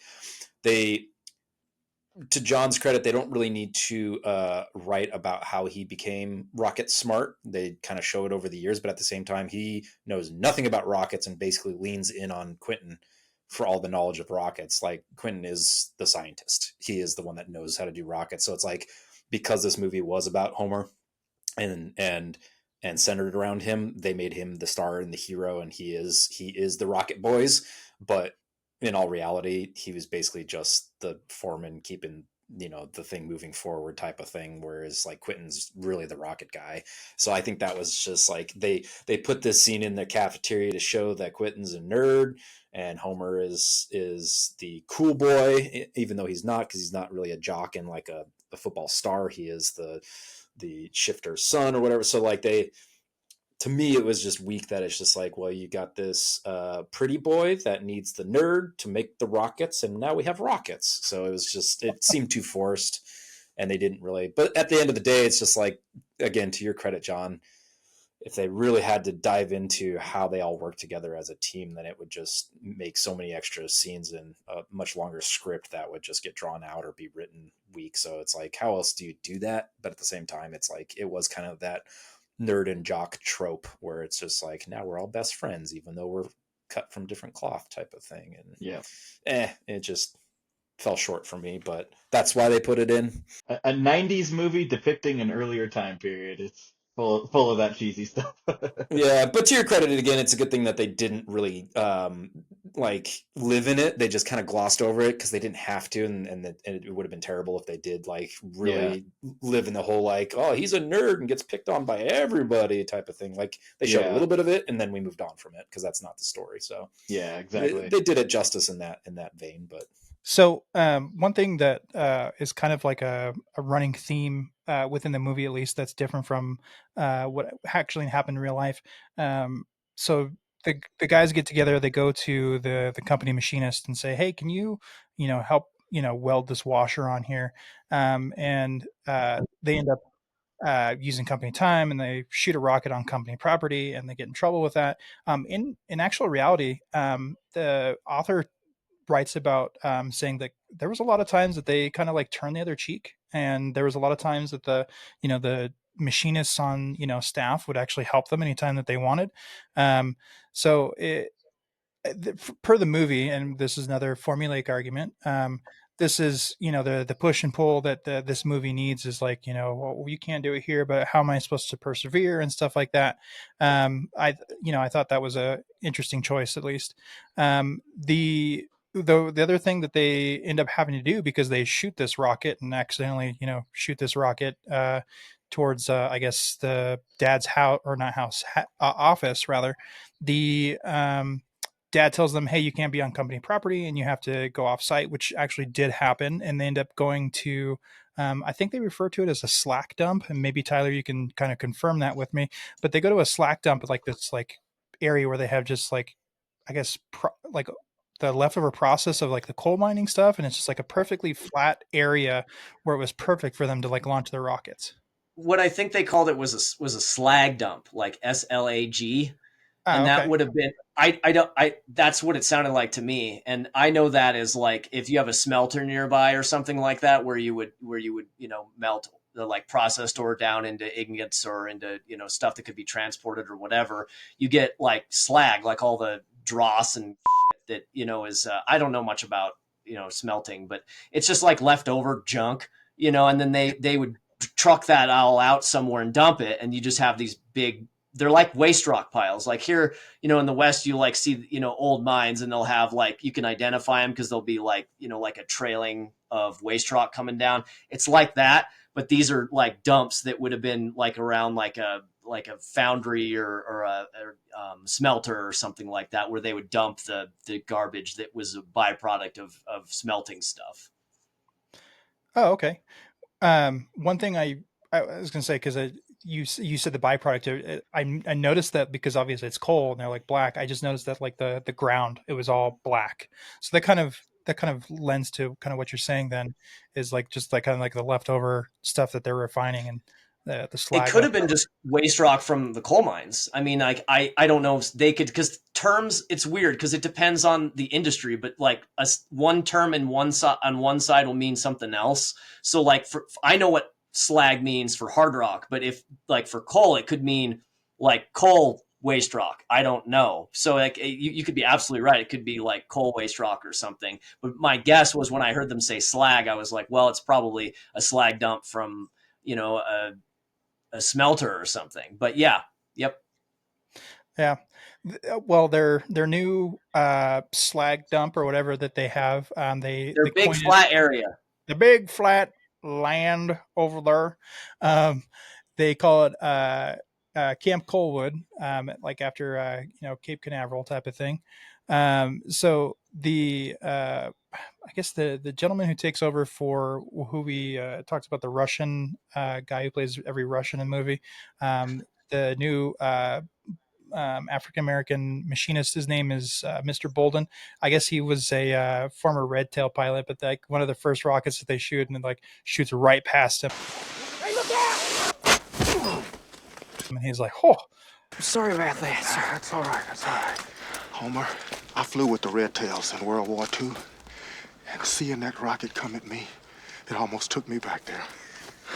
He looks like he wants it to happen again. Yeah, I was gonna say he was just like, "Ooh," like the rush to him like happening. Yeah. Was like, what the heck's going on there? This man's about to re-enlist. Yeah.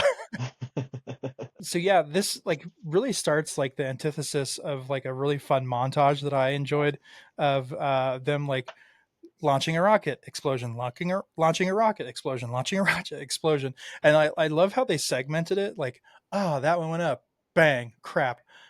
Bang, bang, bang, bang, bang, bang, bang. And then, oh, that one went up, bang. And then they're like, we got That's one. another part that like took me out of it, when they're watching it and the camera is on them like through the glass on their little like safety box or whatever. And Jake Gyllenhaal's like, we got one. And then it blows up, but you can see it blow up like above the ground, like, because you can see the reflection of the explosion.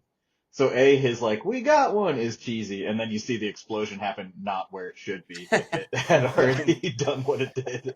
And so like that part, it kind of took me out of it just for a split second, but I was like, I see what they did there. All right, I'll give it to him. which makes me like wonder if there's just like there's some like pyrotechnics guy waiting for him to say one, and then like just hit the button. Well, do you know the pyrotechnic in Tropic Thunder. Oh yeah, the big one, yeah. No. Why am I forgetting what the actor's name is? He plays Danny McBride. Yeah. That's kind of how pyrotechnics were on film, and kind of still are to this day. Just crazy dudes with like they used to have what's called a nail board, and it's literally like a board with nails sticking in it and wires attached to the different explosions that are supposed to happen at a timed manner. And all it is them taking another nail or another piece of metal and connecting. And so, like, if there's a huge like line of explosions, they would just go. Brrr. And so, it like to what you're talking about, John. It probably, or Brandon, it probably was like a dude on a button, just like, get it. That's the signal! Go, go, go, go, go! Let's go freaking get here! Put that shit That's fun! Or whatever, you know what I mean? Or the timing was off, or whatever it may be, or maybe they, because it's 1999, so maybe they comped that shot in on top of the glass or something like that. Yeah. Yeah. To me, it looked like they had something staged there, like not a moving rocket or anything like that, and it was just too high off the ground, and they didn't anticipate the reflection. At least that's what it looked like to me. I was like, whatever, it's fine. that was also a day where you had to rely on dailies. Dailies are everything was done on film back in the day, kids. So you'd have to send in to get developed and watch dailies. So they didn't have like instant playback like we do now, where you can just pull up the clip and film it again. So they had to rely a lot of times on, they could have seen that in camera and the performances and everything was there and they had to move on, or they didn't see it in camera until they got to the editing floor. And that's where pickups come in if the budget can afford it. But honestly, I feel like I was watching the movie and just enjoying it so much, like forgetting that we were going to talk about it later. And at that moment, I probably kicked on my thinking cap, like, I need to pick apart something here. And then that happened, and I was like, I got something. Yeah. Like your ass whooping line. Yeah, exactly.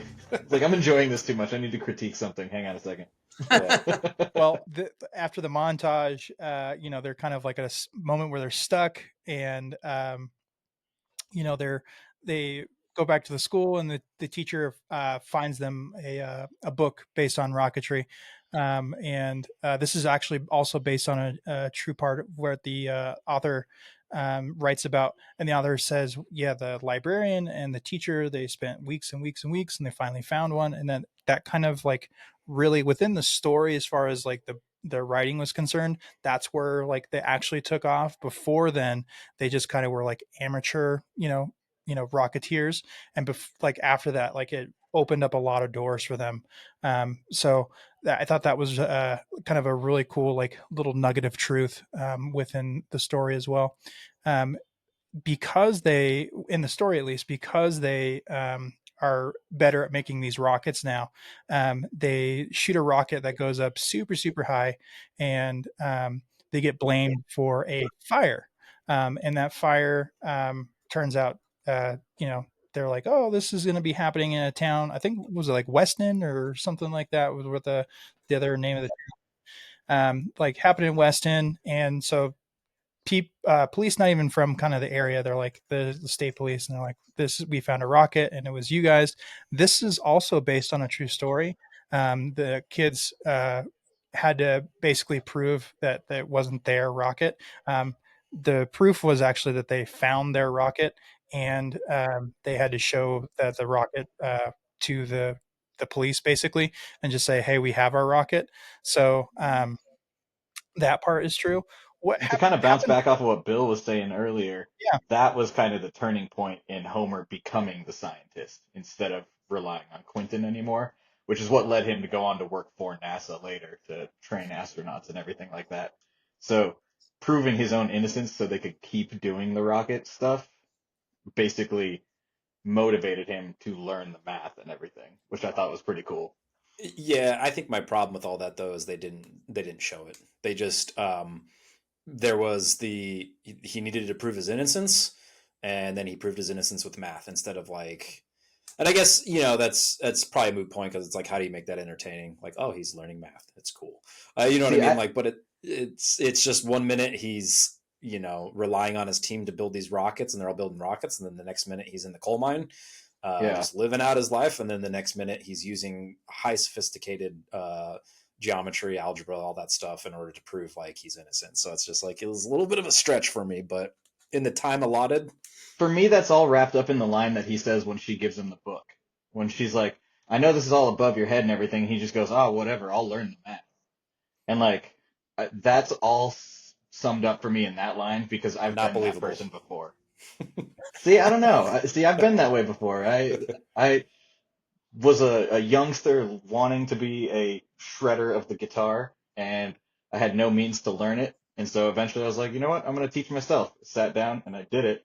And now all these years later, I'm shredding. And that's a simpler form of math.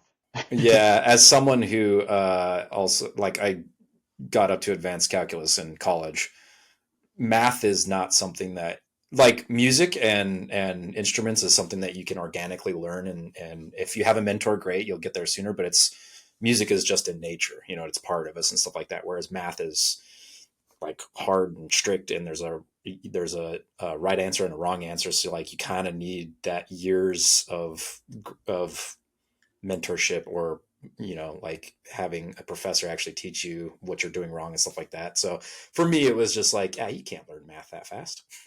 that kind of math to like, and maybe you can, different time. They didn't have TikTok and all this other stuff like taking up their time. So I don't know. I'm just being cynical and a curmudgeon, I guess, when it comes to the fact that it's like, you didn't learn that math that quickly from a book. I mean, I was going to say Newton invented trigonometry when he tried to figure out if the moon was falling. So there's that. he also didn't have TikTok dances to distract him. So true. Hey, neither did Homer. He didn't. No. Yeah. A squared plus B squared. Hypotenuse.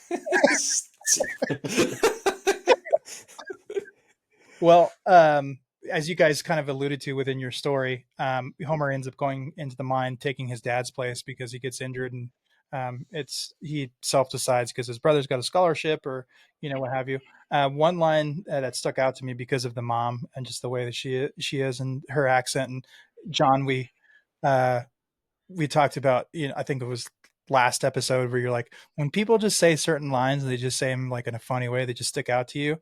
When she's just sitting there like kind of almost comatose, like staring at the wall, she's like, if he would have died, I told him I wouldn't have shed a tear, or something like that.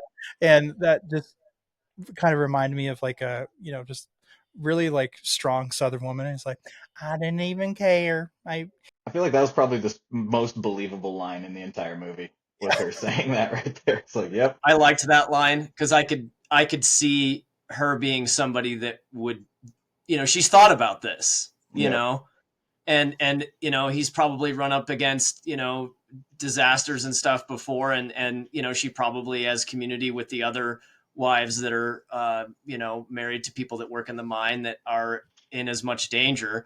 And, she seems like a smart person. She knows what she knows what she got into, and she probably, that's her coping mechanism, is like, I told him if he gets croaked doing that, like I'm not gonna shed a tear, But also you can see that she's like, the face that she looks traumatized, So it's like both of those things. Yeah, it's like both of those things like simultaneously. I mean, that was just the way that I saw it. But then you guys, it reminded me of this, but you guys also reminded me of it. It's just like, it was pandemonium. All I could think of is Caroline still has my casserole dish. What's that from? I don't remember. Even better. I think it's like a Jeff Foxworthy bit or something. I hope it's something from your personal life that you're just remembering as a movie line. Yeah. Maybe. I don't think so, though. I think it's like from a Jeff Foxworthy bit is what that's from. Right. Totally rent-free in Tyler's brain. I don't know. But I don't know. Some of the Southern stuff, like, it will cue some of these other things in my head, regardless if it has any connection to it, It is so, like, I love watching glimpses into the past like this, even if it is Hollywoodized, because then it makes you think, like, it's so nuts living in the times that we are with just how connected the world is. Divorce rates are crazy. People are in and out of relationships because there are that many more people and there is that many more opportunities to just get out. Whereas if you put yourself in like the shoes of back then, it's small town. It's all they know. The coal pays for the whole town.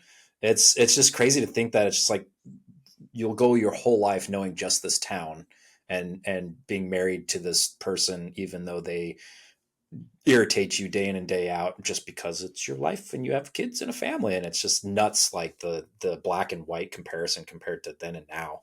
Well, and that also reminded me of my mom. My mom was from a small town in Indiana, and she hated it.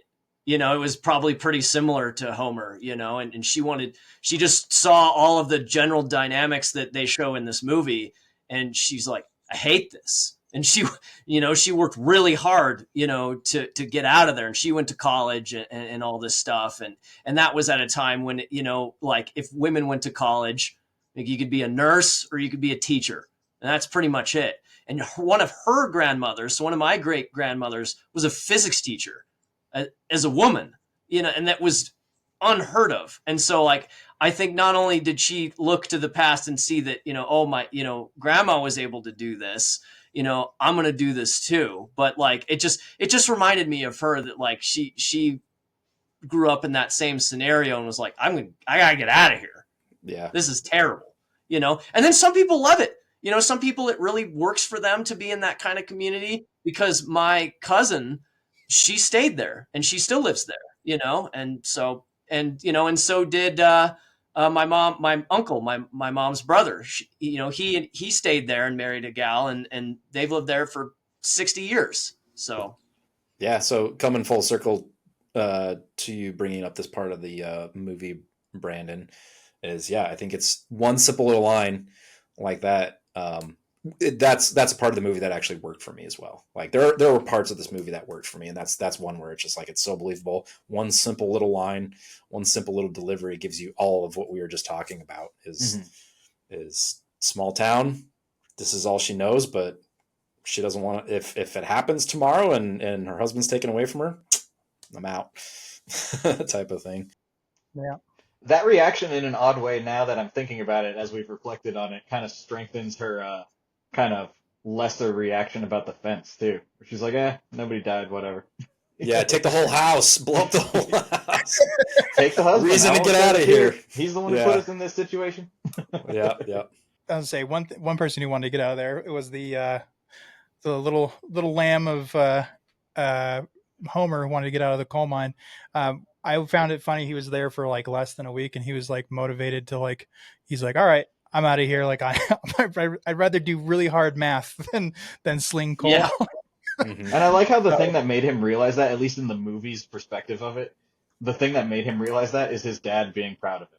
His dad's like, boy, everybody says you're doing awesome. Let's go do this. He's all excited, and Homer's just like, this. Yeah, because he sees the multiple decades of his life just being in that coal mine, just like he's just watching his future in his dad.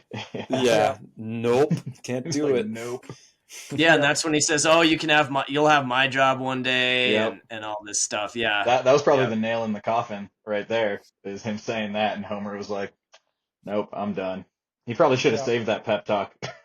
Homer proves his innocence. He gets out of the mine. He does his little math, like prove in front of everybody thing, and gets exonerated. He finally wins over the principal, John, as you had alluded to earlier in the podcast. You said he wins over individuals individually. Once he proves it to the principal, he's like, we're going to have to re-roll you in school, and you're going to have to go to that science fair, so you're going to represent the school.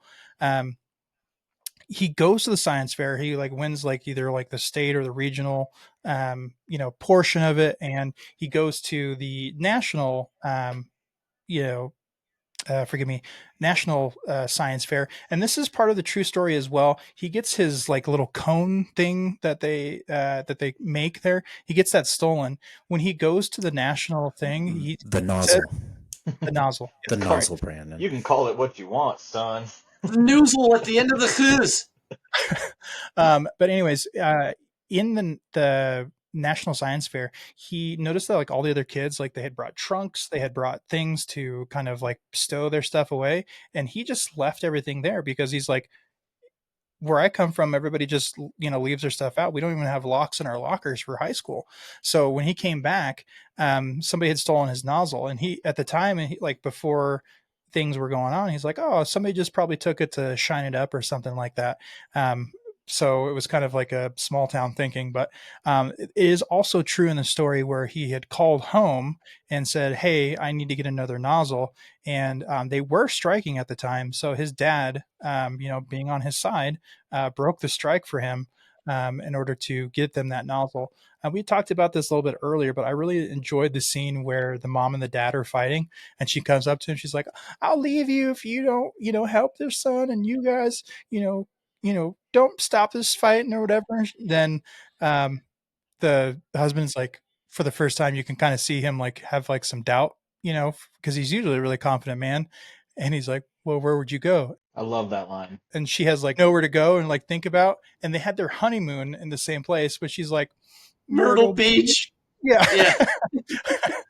So she like stomps out of the room, and like that's the first time we see the smile from him. He's like, "Yeah, I love that woman." So yeah, exactly. The thing that's like one of the big differences from the movie comparatively to the book, Homer's dad, I guess, within the movie, he doesn't really seem like, I wouldn't say dumb, not like an intellectual, but he doesn't really seem like as a person who kind of gets this rocketry stuff, right? Like he's like this seems like a distraction comparatively what you should be doing. You should be working in the mind. And the author writes, he goes, "My dad was a really smart person. He read a lot of books, but his dad was more of like an intellectual, like in a philosophy way versus like, like mechanically engineered, like as he is in, the story." So him and his dad actually were at odds as far as like him doing rocketry stuff, but it wasn't like you shouldn't be doing rocketry. It's like you should be like a teacher. You should be doing something like a lawyer or like an education. So I thought that was like a really interesting anecdote within kind of like the dichotomy of the father-son relationship there. But it was also really nice to see like a made for TV moment where he's like, "All right, I'll do this for my son." So in that perspective, it's almost like the movie they don't really say it in the movie, but you get the feel that the dad's kind of like against the book learning side of it, where in real life maybe he wasn't against that, but he just didn't see rocketry as practical. That makes sense. It would be like somebody comes to you and says like, I want to be an artist, it's like, okay, well, I want to be an astronaut. Yeah. So I think because there was it's an emerging technology, emerging thing is like, he's like, this is the world I know. This is what I've seen has worked over and over again. Like, this isn't really going to go anywhere, So there wasn't a lot. It was probably viewed more so like, oh, my son's doing this hobby. He's very passionate about the hobby. But at the end of the day, you got to put food on your family's table. So put your rockets away and go to the coal mine. Yeah, exactly. Yeah. That's a good way to put it. I think they even have a line in the movie that's somewhere. They do, yeah. That, yeah. Yeah. Where he like refers to it as like a hobby. Yeah, he's like, you want to do this in your spare time or something along those lines. Yeah, it was like a point midway through the film where he was starting to accept the fact that his son is doing this, and Homer's just like, "Oh, cool, my dad finally accepts me," and then they twist it a little bit, and yeah, he has that next line. It's like, "Well, once you're done playing with your toys, come upstairs and get to work." That's right. Thing, so because it's after the first day that he skips work or whatever, so he's like, "Yeah, it's fine if you want to do this, but you can't skip work." So let's go and get you right with Jake. Tell him you'll work the hoot owl shift tonight. No. And he's like, "No, you don't understand. I'm not going to do work anymore. This is my work." The coal mine's your life. It's not mine. That was another moment in the film that actually I liked that script writing because it was very good. Where there was like the writers making the audience think like, oh, his dad's fully accepting him finally, which the writing was on the table. You could see it like it was happening that way. It was executed well in the movie where his dad's finally accepting him. Oh wait, no, he's not really accepting him. He still has this hill he has to climb up of getting his dad to understand that he's not just doing a hobby. I do like how the argument didn't persist right there too. Once he says I'm never going back down in that mine, the dad pauses on the stairs, looks at him, thinks about it, and then walks away, keeps going up the stairs. I really like how they did that instead of turning that into some other big fight. We already know it's a conflict. Get on with it. I'm never going down there again.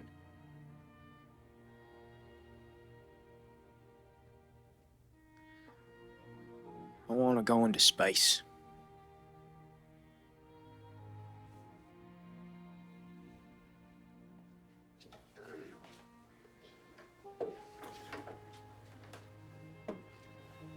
Yeah, I think something that I gleamed from that conversation in the very beginning of the movie, um, Homer goes, "Well, I'm gonna build rockets, right?" And um, nothing. He also says this line where it's like that mine hasn't given anything to Dad except for like a spot on his lung. It hasn't given us anything. And the dad goes, "Well, you're still a boy. You don't understand, right?" Well, now that Homer's been in the mine and he's worked, what his dad has done, he has some of a different of a world perspective. So the way that I kind of took it is like, well, he's a man now. He knows how to earn like an honest day's living. So like, if he wants to make this decision, let him make this decision. And at the same time, it was like, he can start to see kind of like the value of what his son is doing, because he's actually starting to win accolades and doing things within that sphere, is kind of the way I took it. And when he was like starting to become proud of him for working in the mine and everything, the mom says something to him about trying to convince him of something. And the dad says a line about like, he's a man now. I don't think I can convince him of anything. So in that scene where he does just walk away instead of continuing the argument, it's nice to see that he acknowledges that he's already internalized that, like, he's a man now, I can't keep pushing him. So I feel like it just showed that he wasn't going back on what he said at the table that night. Yeah, I agree. I mean, this is something that I've, kind of agree. I think I heard somebody saying within the movie, but from the very beginning, like, his dad is tough but fair, like when he's picking up his friends from, I guess, him and his friends from the jail because they got arrested, he sees one of his friends getting beat up by the stepdad because he's drunk, right? And he goes over there and breaks it up, and he tells him, he goes, you're lucky I don't kick your butt. And if the real father was here, he would have kicked your butt.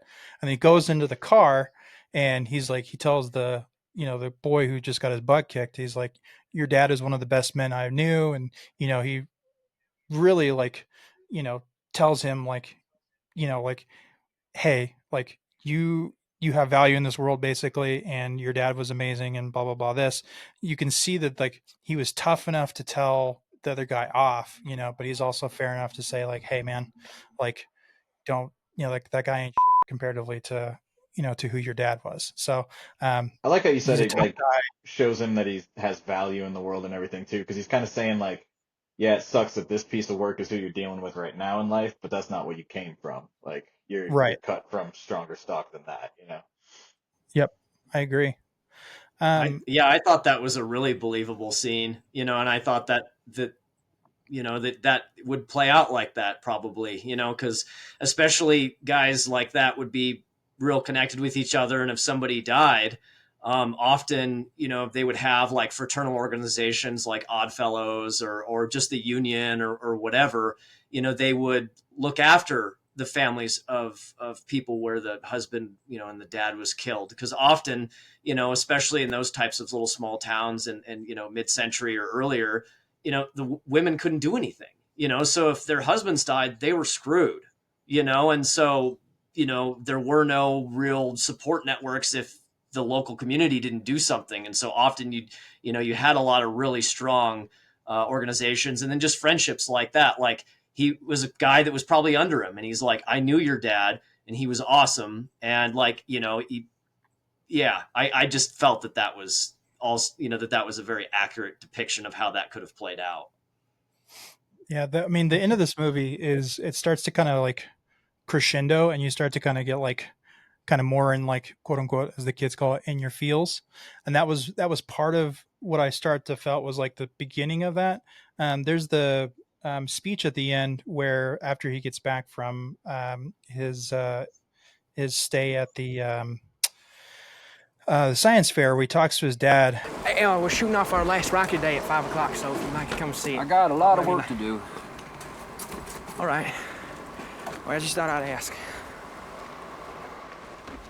Here you met your big hero. Didn't even know it. And he like walks back to me and goes, yeah, that guy's a good scientist, but he's not my hero, you know? Look, I know you and me don't exactly see eye to eye on certain things. I mean, yeah, we don't see eye to eye on just about anything. But Dad, I come to believe that I got it in me to be somebody in this world. And it's not because I'm so different from you either. It's because I'm the same. There was like part of me that was like, okay, man feels, oh God, oh. I mean, I can be just as hard-headed and just as tough. You know, which it kind of like reflected the beginning and the end of the movie. It's like, that's my dad. I only hope I can be as good a man as you are. I mean, sure, Dr. Von Braun's a great scientist, but he isn't my hero. You know what I mean? It's like, my dad is the hero. And that's kind of the way I took it. And I was like, that's beautiful. So I took it the opposite. I'm sure you did, but I don't know, man. Like I wanted that line to be that much more justified, but it's like the whole entire movie, his dad just could care less about what he's doing. So for him to be like, "You're my hero," it's like, is he though? I know he's your dad, and he's the only dad you have, and you're in a small town, so you look up to him. But he's done nothing but poo-poo on your hobby / this is your dream the whole entire movie. So for you to like to come back to town and your dad still didn't go to your fair, didn't do any of these things, and be like, "You're still my hero." Like, I get it, I get it, but it just, that line just didn't pay off for me like I wanted it to, because of how they portrayed his character leading up to that moment. I could see that, what you're talking about there. That also makes sense. My brain drew from like alternate sources that were pretty emotional. And so like I'm with Brandon, I like was like, oh, that's Jesus. You know, like it got me a little bit, you know. Because all I remembered was all the stories that I'd read about, like, you know, the guys that were miners or whatever. And then it reminded me, you know, of my own dad, who I look up to, you know, immensely. And so like, it just combined that stuff. And I was just like, you know, so that was the lens I viewed it through, as opposed to, but Bill, your lens is appropriate. Yeah. I agree with that. It was there, like the emotions were there, and I do like the line, and I get where they were going with, and it makes sense, and I like it, but I feel like execution wise in the movie, every single scene with him and his dad is basically like, your hobbies are stupid, get in the mine, and your son's still saying that you're his hero. Like, sure, didn't land with me at all. So I'm curious what side you have on this one. Bill's whole argument was, but he don't like you. He don't like you. No, he likes his son. He don't like his rockets. Yeah. I like the sentiment of the scene. I'm not sure I like the execution quite as much. Yeah.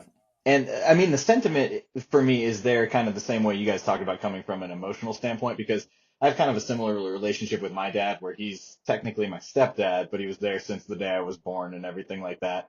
And so this is a man who's worked so hard his entire life for a kid that wasn't even his, from the age of 16 all the way up through now.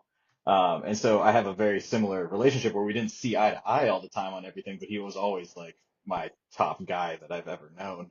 And the reason it doesn't work so well as me in execution is because I've had a lot of those moments with my dad where we've kind of talked about this kind of thing, and I've tried to express to him how much how high he is in my list of people and everything like that.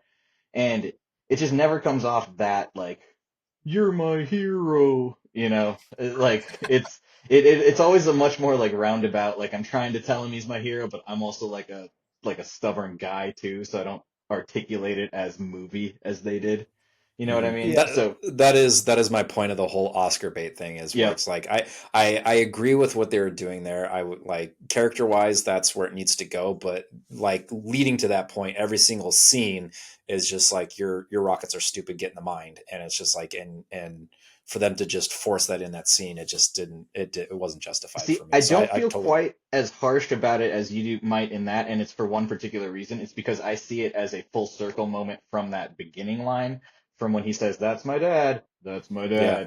It's because like in that moment, I think they kind of set up that he is his hero in the very beginning. Like, he knows how important he is to the town. He knows how important he is for people's safety, including his own friends' dads and things like that. So I think there is that aspect of it that they kind of sprinkle in. But to your point, every scene after that is going against the grain with it. So, yeah, I don't know that I feel quite as harsh about it, but I don't know that it was executed as well as I would have liked. I think it's just it's all Oscar bait. Like like compounding off of what you're saying. They sprinkle it in there with the scene you just mentioned, Brandon, about standing up for his friends because his stepdad's an idiot and stuff like that. So they're showing how good his dad is as a character and as a human. But I think they just drove home too hard in the film every scene where he's just like, your rockets are stupid. Well, and then even in the scene itself where he says, like, the way Homer is saying it to his dad is almost like, you're kind of an idiot. Like, can't you see that you're my hero, not this guy? And it's like, that's where it doesn't work as well for me, because it's like, as you said, every scene is going against that. And so I feel like it could have been done in a more heartful way for him to be like, not as like, isn't it obvious that you're the one that's my hero? You know what I mean? I don't know if I'm articulating that as well as I. No, yeah, I totally agree with you, and that's why like I'm on the same boat as you. Like I don't have the same upbringing that you do.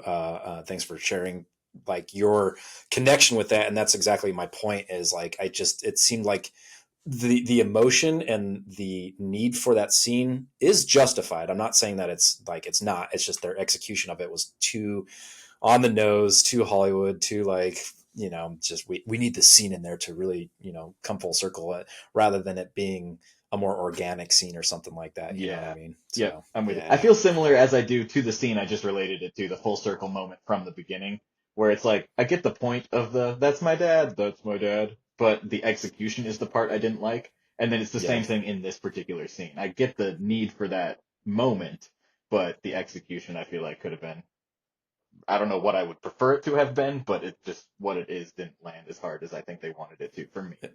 If I cared more about the film, I probably would think about a creative scene, but I guess my mind just shut off from it. That's the segue because all I was thinking of this whole time is like, Bill, what are those things in film and animation called where you have like an idea and it's like a comic book progression and there's, what an animatic or something? What is it called? Oh, animatic.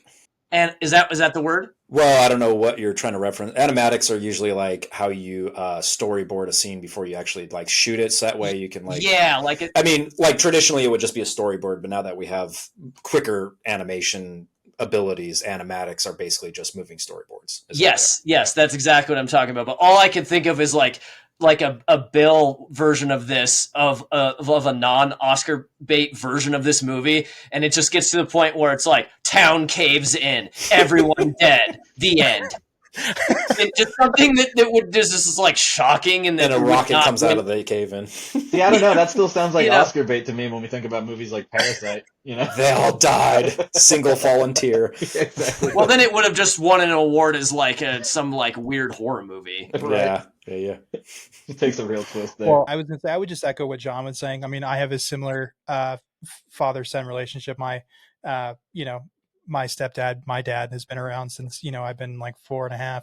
So I really relate with this scene on an emotional level. I think pseudo psychological, like analyzing this, I think just because we're men, we don't really talk about our emotions.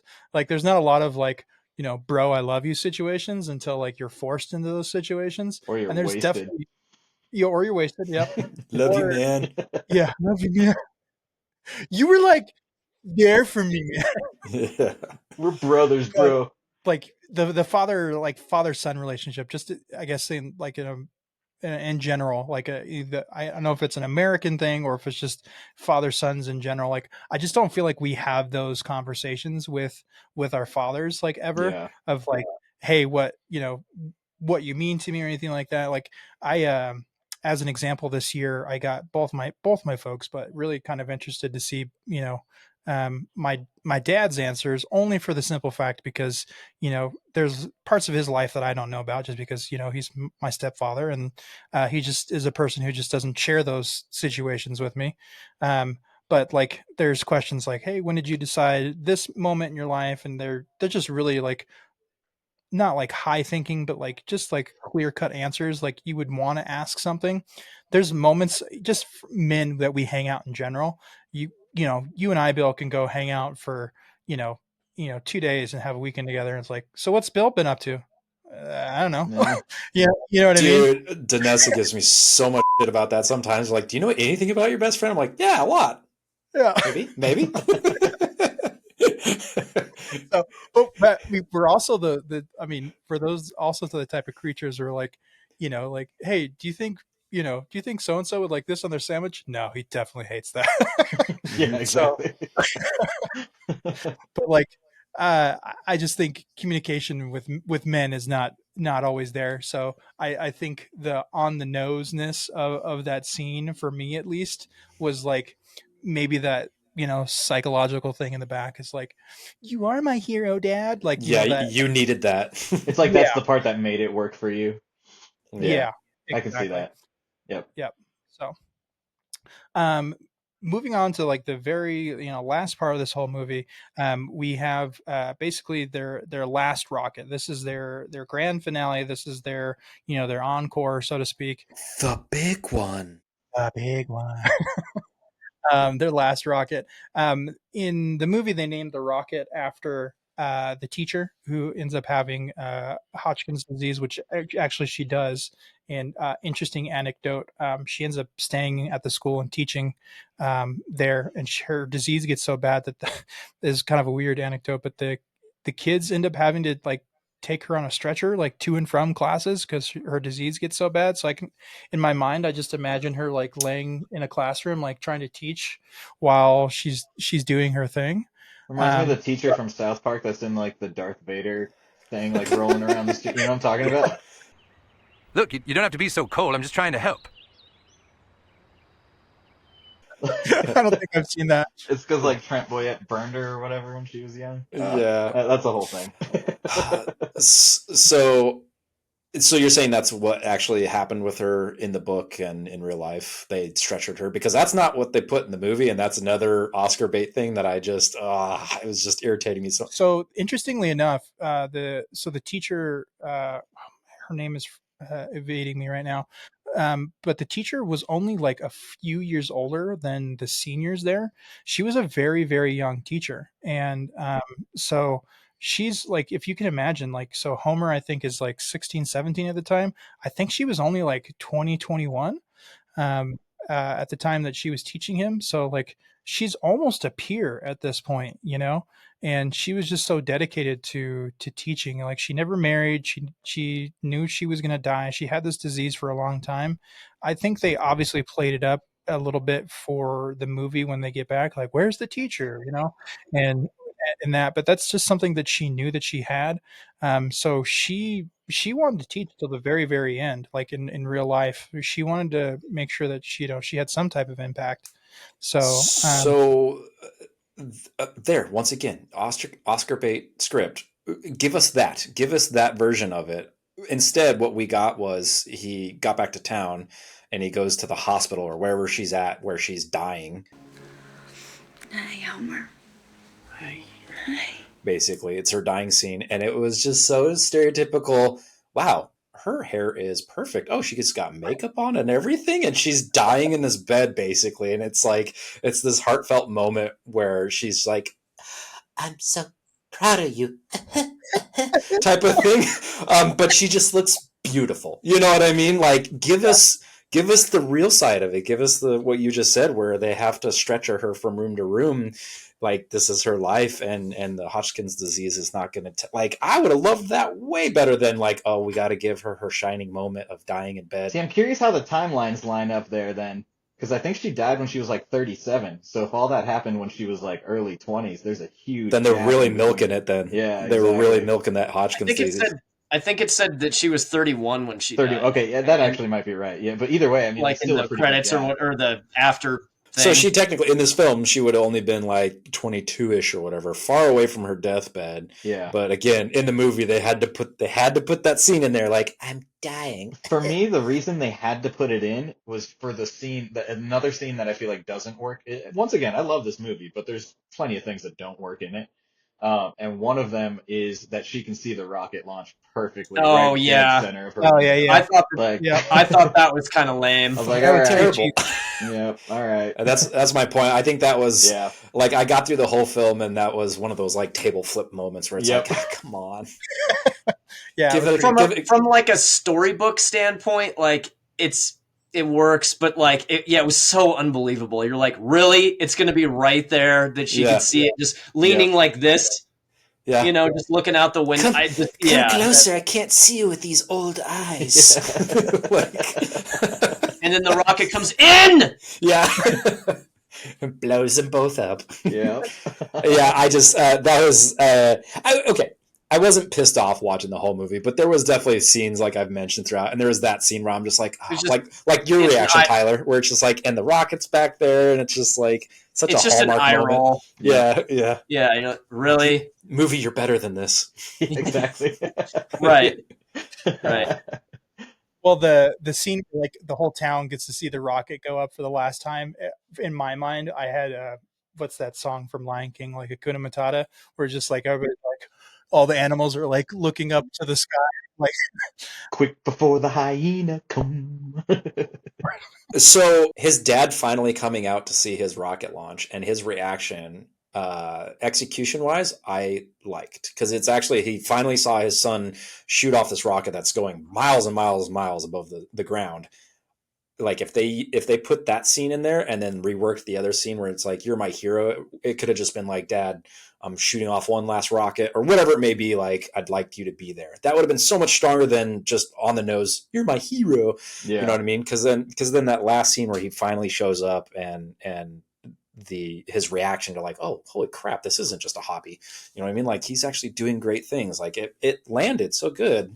The nice thing about it landing too is that is one of the true parts of the story, that he showed up at that last rocket launch and he was the one to hit the button.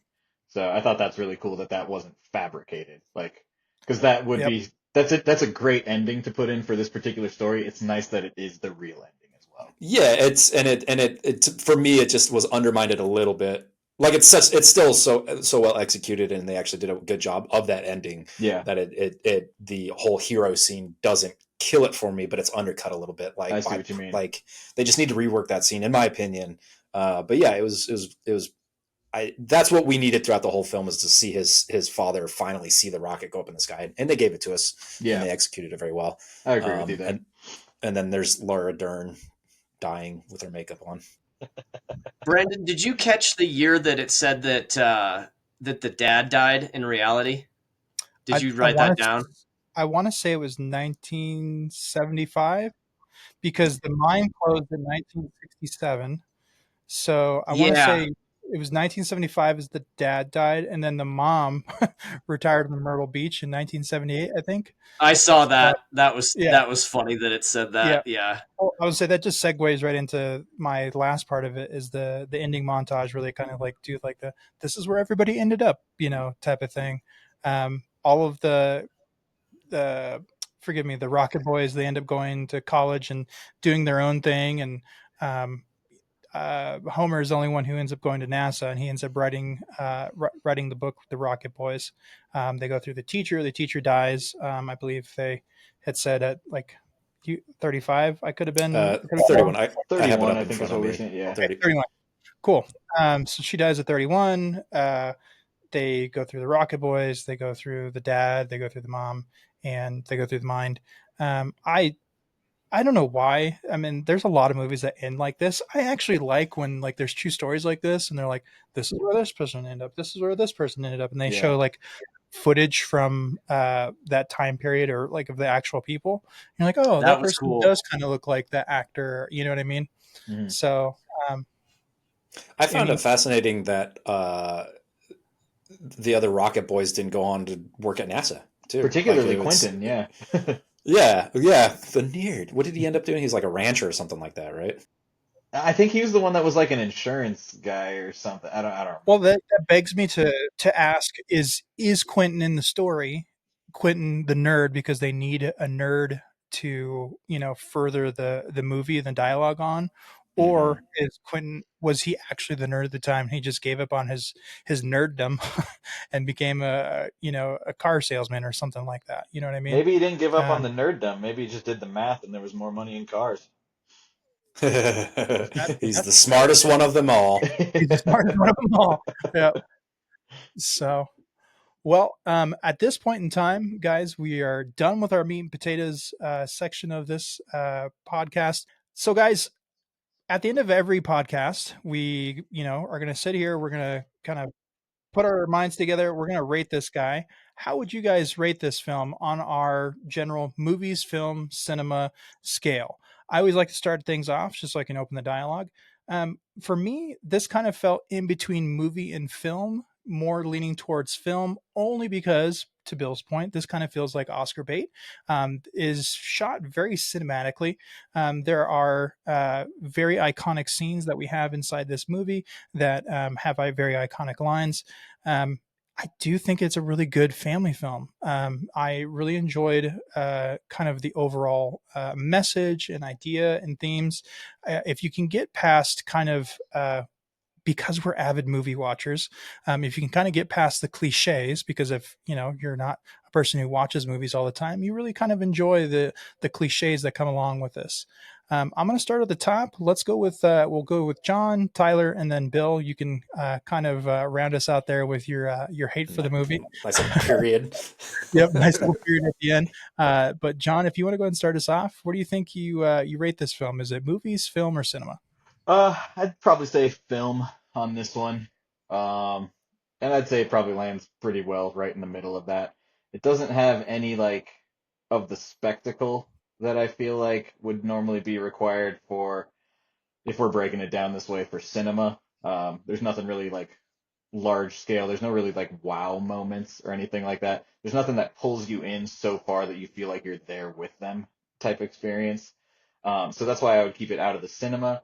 And also, a lot of times when I think of movie category, it's, for lack of being able to explain it a better way off the top of my head, a lot of times just silly comedies are going to fall into that category. Things that didn't have as much effort put into them. Even though this one, we've definitely criticized a lot of things throughout it today for being done as Oscar bait type stuff to kind of reflect back on what we've been calling it the whole time. It's still probably wasn't the easiest of movies to make when it comes to the research and matching the time period and making sure, as Tyler has said, a lot of the terminology and the equipment and the mines and all that were accurate. The way a company town was depicted was all accurate.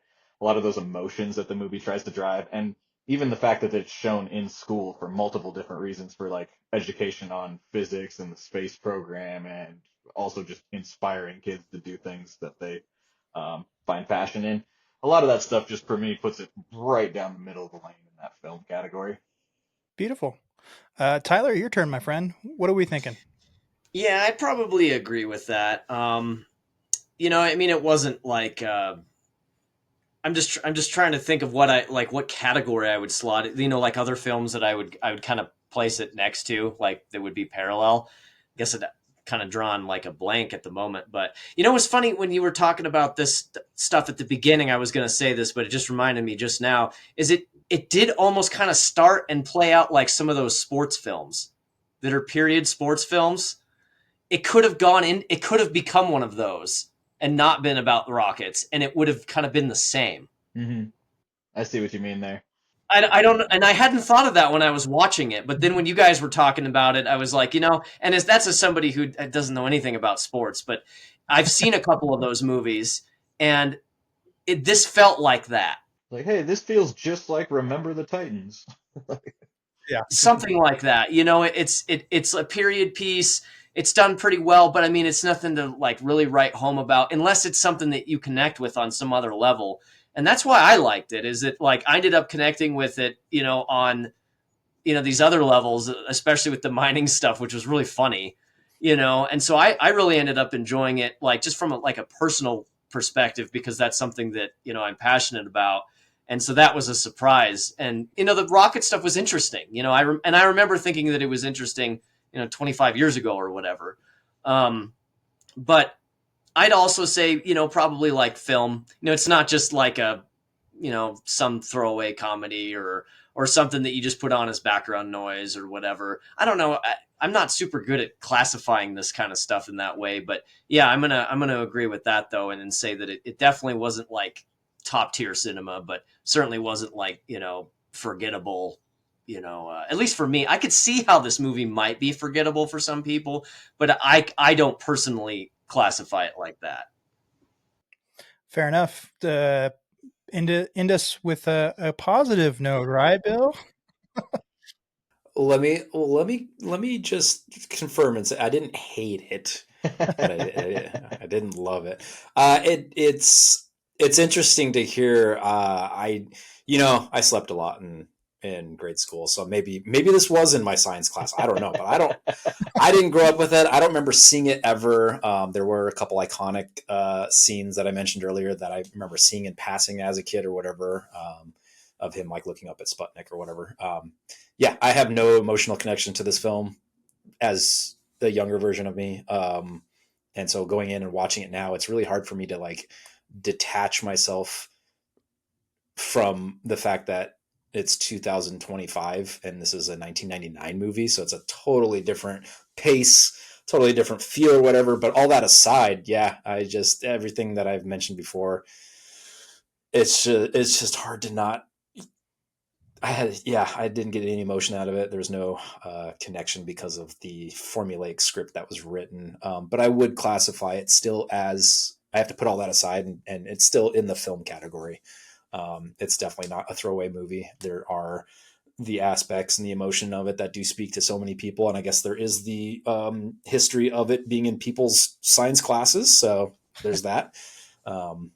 But I wonder if there was like a national push for that or something, because it is kind of bizarre that a bunch of us remember that. Maybe it was just here. Yeah, I wonder if it's also like one of those things where because Sputnik was Russian, and this was when was the whole Cold War? That was basically at the end of World War II, so 1946 to 1991. Yeah, until the Soviet Union fell. Yeah, right. Okay, so that's not. But I mean, like America's always been like we're number one. We have to be first in the space race and all that stuff. So I'm wondering if, like, to your question there, I wonder if there was like some national push, maybe because this is a story Inspire about these Sputnik. kids to build rockets. Yeah, exactly. Maybe, I don't know, because at the end of the film, you know that it was capped off with the Challenger space shuttle being shot off, and that is in the 90s, and that generation Challenger was like the most advanced scientific thing ever invented by humans at that time. Was that Challenger? Because Challenger was one of the shuttles, right? Challenger I don't think that was the one that blew up. Yeah, I know. I misspoke, but shuttle is what I meant. Challenger is just the first name that comes to mind. You just mean the space shuttle, yeah. Space shuttle in general. Sorry.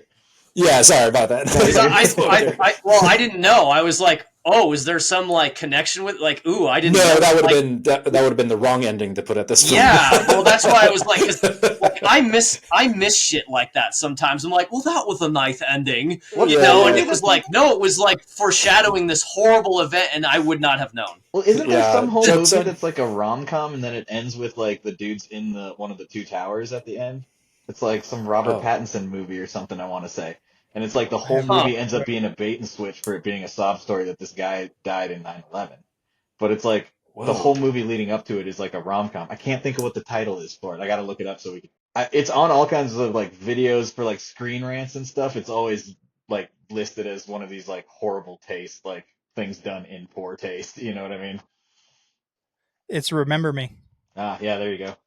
Which, interestingly enough, Homer's dad, Chris Cooper, is in it. Is he really? Nice. Yeah, there's a little connection right there. He plays his principal dad in that one. I think he plays like a New York cop or something like that. He's probably pissed off the whole time. Yeah. Well, the other thing, this is the first time we get to do this, since this is our technically our second episode. We get to compare this movie to other movies within our season. So the other movie that we've watched within our season is Blast from the Past. So in same pecking order, we'll do the same thing. I actually enjoyed Blast from the Past more than I did October Sky. I do think that October Sky is more important cinematically, quote unquote cinematically. But I just found Blast from the Past more enjoyable. On to me then. Yep. It's a tough one for me. I like Blast from the Past a lot, but rewatching it, I will say it didn't hit as hard as it used to, and October Sky still did. So in that sense, for me, I would say I think I like October Sky more. Even though Blast from the Past would probably be the one that I would return to rewatch more frequently if I was given the choice, because it is kind of a more fun, upbeat movie. It's easier to just sit down and kind of casually watch it.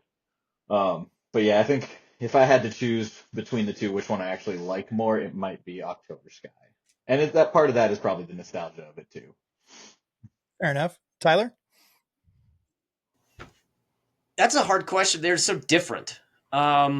I did like, both of them had, some period stuff, so that was cool. I would have to agree and say that that Blast from the Past is definitely like an easier watch.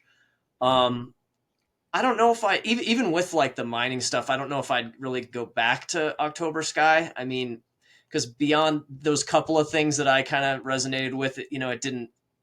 I thought it was a good story and it was interesting and all that kind of stuff, but it didn't do that much for me if I take out like the really anecdotal, like personal weird stuff that connected me to it. I probably will have to say that I probably liked Blast from the Past more. Beautiful. And round us out, Bill? I'd go back to October Sky before Blast from the Past. Really? Wow. Okay. Hot take. I'm totally kidding. That's a surprise right there. I was going to say, really?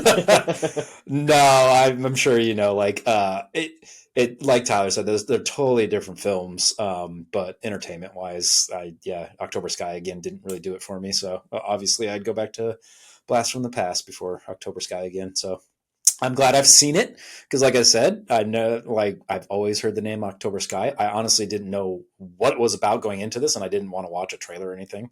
I thought it was a drama love story, or something like an American Beauty type of thing. It has that kind of name. That exactly. The October Sky. I always thought it was some sort of Garden State type of movie. But so didn't know it was nerdy and science. And it sounds like a terrible romance title, some forgettable like paper book romance. Yeah, novel. like one of those dime novels. Yeah. Well, that's exactly where my mind was kind of going. So I didn't know what to expect going into this. Honestly, I didn't remember. I'm glad I've seen it now. I didn't remember at all where the title came from. So rewatching it and picking up that was in October that Sputnik went over for them, that was like a lifelong question that I've had. Why is that movie called October Sky? And then exactly, and then also like Brandon was saying, you were saying it's also what is it, anagram? Yep, yeah, for Rocket correct. Boys. Yep. Interesting. Awesome. I didn't know that either. Fun fact about the reason why they chose October Sky, though, is they shopped around the name Rocket Boys, and they shopped it around, and they said women age, I think they said like 25 and older, weren't interested in watching a movie named Rocket Boys. So they changed the name purely just because of marketing reasons. To make it seem like a drama book, rom-com. paperback. Yeah, exactly. So there's all. I think that was a really intelligent. That was a really smart choice. You're my hero, Dad. Yeah. I did have a question for everybody here. Aside from your do-it-yourself type stuff or the ones you can buy at Walmart, have any of you guys ever actually seen a real rocket launch? I don't think so. I did for the first time this last year. It was really cool. Shirley and I were in Florida just vacationing, and we went to the beach, which was not near where we were. We had to drive an hour, so we took a whole day to do it. And it ended up being real rainy, bad weather. Couldn't really hang out too much on the beach, and so we left. And we ended up having one more random day that we didn't have anything planned. So we're like, let's go back to the beach, see if we can make that work again. And we went down there, and within 10 minutes of setting up our blanket, this lady comes walking by, and she's like, "You guys here for the launch?" And I was like, what? What are you talking about? She's like, "Oh, yeah, there's a shuttle launching." You're like, yeah, I love lunch. I was like, yeah, right. But, so yeah, just kind of randomly, we just showed up at a beach that 15 minutes later or 20 minutes later, whatever it was, there was a rocket launch, and it was the first time I ever got to see one. It is cool. It is super, super That's super bright. cool. Like, what time of day did you see I it? want to say this was probably right around noon. So, and it was a pretty clear sky, pretty bright sunny day. A similar experience. I was at my boss's house in Cocoa Beach, and we were just at a random bar. Same exact thing. This bar, because the bar was on Cocoa Beach, so the back part of the bar you could sit at like one of those outside table areas, and then there was like a little bridge that went over to the beach, so it's like connected almost. And there was a random lady that was just like, "You guys seeing the launch?" We're like, "What?" Yeah. So we just walked out to the beach, and this was at like probably 10:30 at night or something like that. So it really lit up the sky. Like, yeah, I mean, this. Yeah, it's during the day. It obviously didn't light the sky or anything, but it's still so bright. It's like if you can imagine the brightness of the sun, but scaled down like to just a tiny point. It was like it's nothing. It's like nothing I've ever seen before. It was really cool, actually. Have you ever seen a taken from space photography of a rocket launch? I feel like I have, but I'm not sure that I can recall it to mind as we're talking. It's so crazy because, like, as kids, we're so used to just like the coverage of a nice telephoto lens looking at a launch of the Challenger. I mean, the space shuttle. But like, we're so used to just seeing that close up of the engines igniting for the first time and a close up of tracking it or whatever. When you actually see a photo of a rocket from space, like coming through clouds, it's like tiny and insignificant. Right. It puts it in perspective of how we have created this thing. Man has made this massive rocket thing that can lift up thousands and thousands of pounds of metal and all this. And it's just this like explosion of energy and everything. And then you see it from space. And it's just this little tiny little piece of rice that's just coming out of our atmosphere. That's crazy. The perspectives are mind blowing. Yeah, I love stuff. Nerd talk over. Because it's sorry guys. John, you saw the launch at Cape. That was like Cape Canaveral, right? I want to say so. Yeah, I don't know like exactly where everything is in Florida. I was just along for the ride, but it was a blast. Sure. I've been to like that facility before, but I don't think that we were there like within when they were going to launch anything. So. Sure. Yeah, we weren't close or anything, but it was still cool. I was trying to film it too, and sadly, I was like pointing in the wrong direction at first.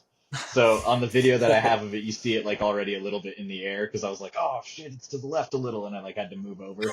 But it was still really cool. My wife got the whole thing, so. There you go. That's awesome. Well, I always like to push my physical media soapbox. You can get October Sky on streaming. You can do it on, I believe, Amazon Prime, but as you can see over my left shoulder, but screen right, I've got October Sky on Blu-ray. It's actually on sale right now. I got it on sale through Amazon. But it's on Blu-ray, DVD. I believe it's on VHS as well. So go out there and go support your local video store. The very, very last thing that I always like to do with us is just try to keep us as relevant as possible.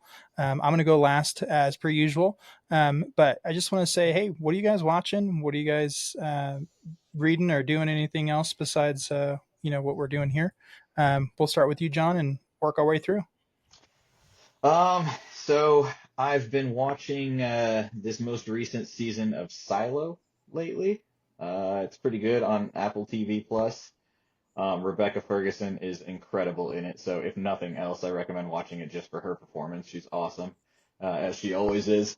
But movie-wise, I did finally get to catch Sonic 3, and I really enjoyed that. I know I've heard some varying opinions on it, but for me, I felt like it just worked so well. To me, it was everything it needed to be. It was just fun, had the right amount of action in it, right amount of jokes in it. 2 Jim Carreys, so that's awesome. It was a blast, and Keanu Reeves as Shadow. I never knew I needed Keanu Reeves as Shadow so much in my life, but that was awesome. So yeah, I had a blast with that one. Yeah, Jim Carrey is probably the best part about that whole movie. I unfortunately am on the latter side of that. I didn't enjoy as much as the at least first one and half as much as the second one. Sure. How about you, Tyler? What have you been watching? What have you been reading? What have you been up to? I was just say that's like this is kind of like it's winter here, so this is kind of like the doldrums for me. I just been doing like random research into stuff that I'm interested in personally. Nothing. I don't know if I really have anything that interesting to write home about. Yeah, what have you been researching, man? Well, I was recently, I was reading a book, and I can't even think of the guy's name because I'm not really reading it seriously. It's just like looking through it to see what's in there. It was a doctor that had been doing a bunch of like consolidation of research on human nutrition. And I just was curious, like what his opinion was. And I actually wasn't really thrilled with it because a lot of the research that he was citing, I just don't think is very robust. So that was a reason I wasn't really taking it super seriously anyway. But then also like there's, I get stuck on researching like the histories of different like mining districts. I do that during the winter because I can't go anywhere really because everything's snowed in. And so this is like research season where I'm like, well, I really want to revisit this. Sure. Okay. Here are some things that maybe I want to see, or I haven't, looked into this, or just like loose end stuff. And then, maybe some photography related things, but yeah, nothing. I mean, that's why you guys like, I'm like the outlier. Like, what movies are you watching? Like, I don't think I've seen any this year, besides the stuff that we've been talking about, so. Yeah, no, that's okay. That's why I try to open it up and like, hey, what are you reading? What have you been watching? Sure. Or, yeah. Because I mean, there will be points in time, especially now that Captain America is going to be coming back in to play here soon. I'm going to be picking up some graphic novels here.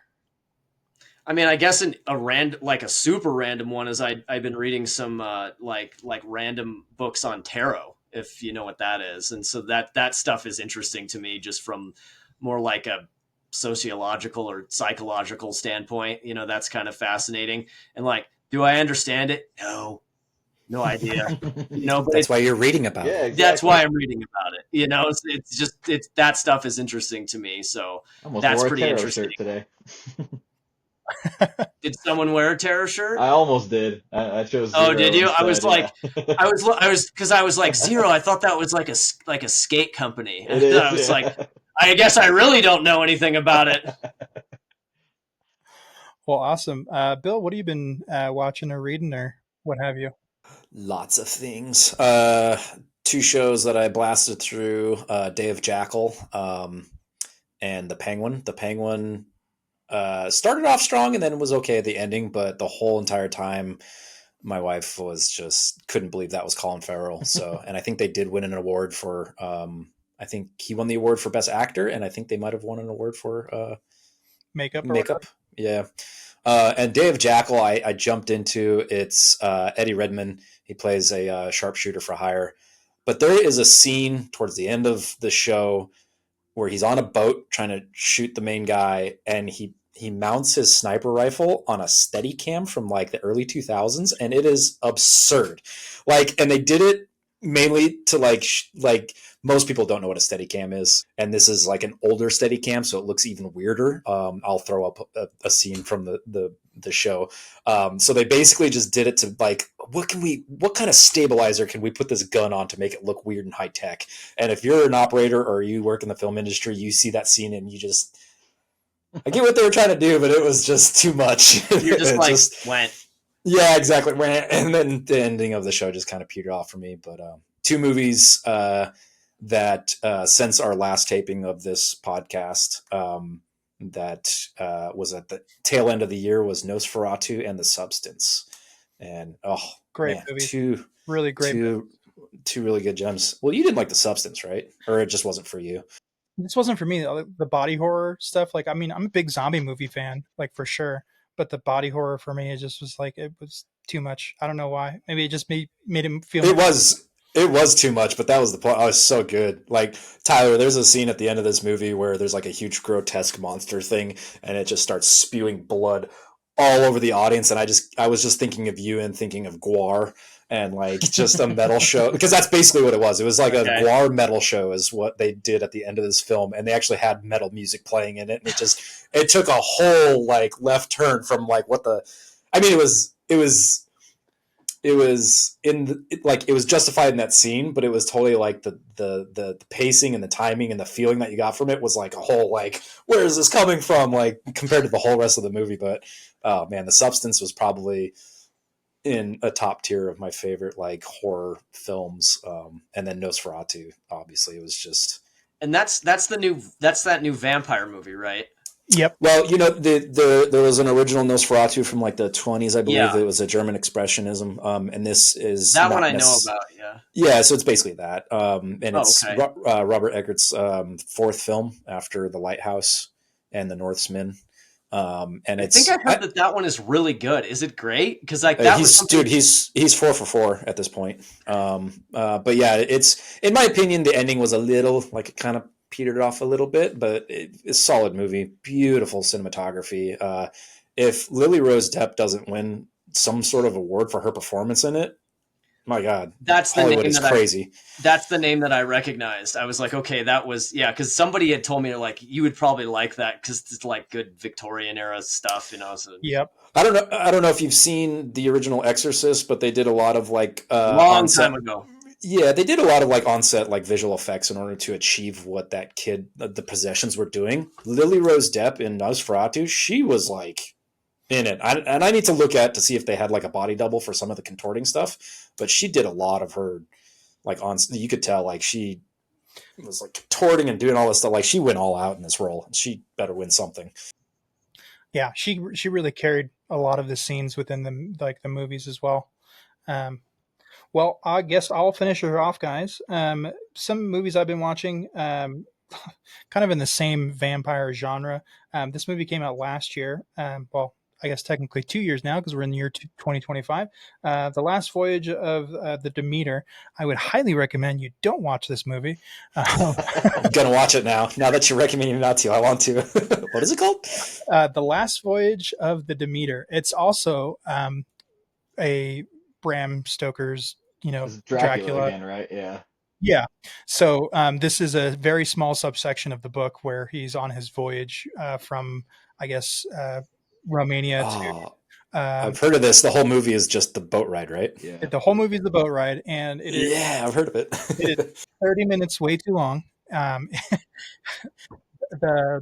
So I watched the behind the scenes stuff. They actually do like the practical like makeup on the guy, and they get like a guy who like contorts and who's like a body double, and like the makeup looks really good. And then they decide, screw it, we're just going to CGI everything, and it looks like really plasticky and like PS2 style like graphics. And it's like, what the hell? And like it just is so drawn. And this is from you said 2023. Yeah, and there's a guy named Clemens, and you can read this all on our Letterboxd. I did a review. There's a guy named Clemens who I think it was like a wrong casting choice for this movie. Sir Davos of Game of Thrones is in there. He's like the captain. He does a great job. He could read me the back of the ketchup bottle of ingredients, and I wouldn't enjoy anything he did. Yeah.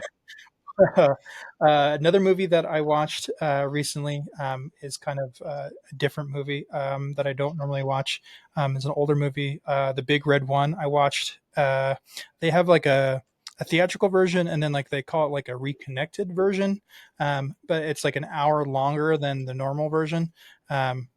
I was kind of on the fence on this one, but I can really appreciate it because there's a lot of like really cool war scenes and like, like dude, like action movie quotes, but like the movie kind of drags in certain points. And I enjoyed it. It's something, if you like that genre, you would enjoy it as well, but wouldn't recommend it. And then the very last thing I have most recently watched, I don't know if you guys have HBO Max. This is one of the few streaming services that I actually do have. But Juror Number 2, this is a Clint Eastwood film with, God, what's his name? Plays Beast in X-Men, the new one. Nicholas Hoult. Nicholas Hoult. Thank you very much. He's also Nosferatu. Yes, he is. So this is like a really good, like psychological, like moral, like dilemma, like what would you do type of thing. But the premise of the movie is Nicholas Hoult goes in for jury duty, gets selected for jury duty. And through the depositions, he's realizing, I think I might be the cause of what this murder case is about. And he's trying to decide whether or not to tell tell anybody basically that the guy is innocent and he's like the reason why, and it was like an accident, like it's a legit accident, but nobody would believe him because he's like a recovering alcoholic. So it's a really good like what if type of thing. It should have been out in theaters, but it goes direct to streaming. It's something I would highly recommend if you guys get a chance to watch it. I've had a few recommendations for that as well. So better than the court drama of Joker 2. Oh my God, like night and day.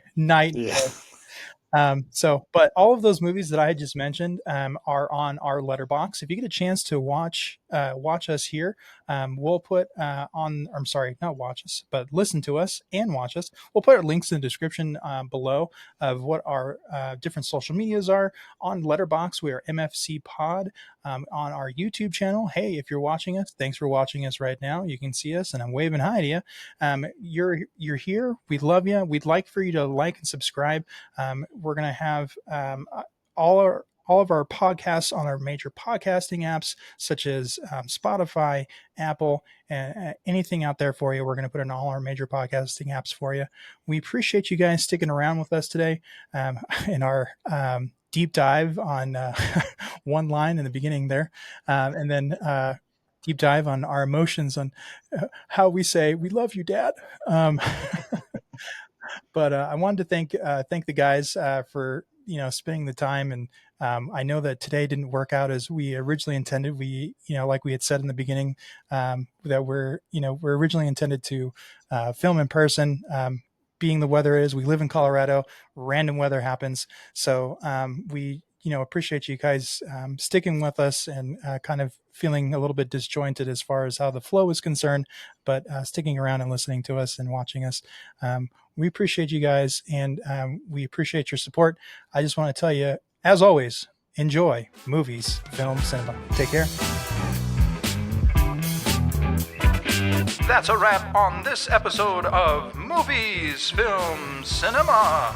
If you enjoyed today's feature presentation, like and subscribe. Share your comments and reviews down below. But until next time, keep the popcorn popping and the films rolling. See you at the movies!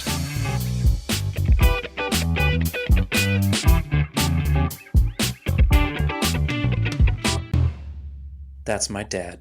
That's my dad. I love my daddy. That sounds like some like cheesy like late 70s like sitcom. Like boop beep boop boop boop. Yeah, That's my dad. That's my dad.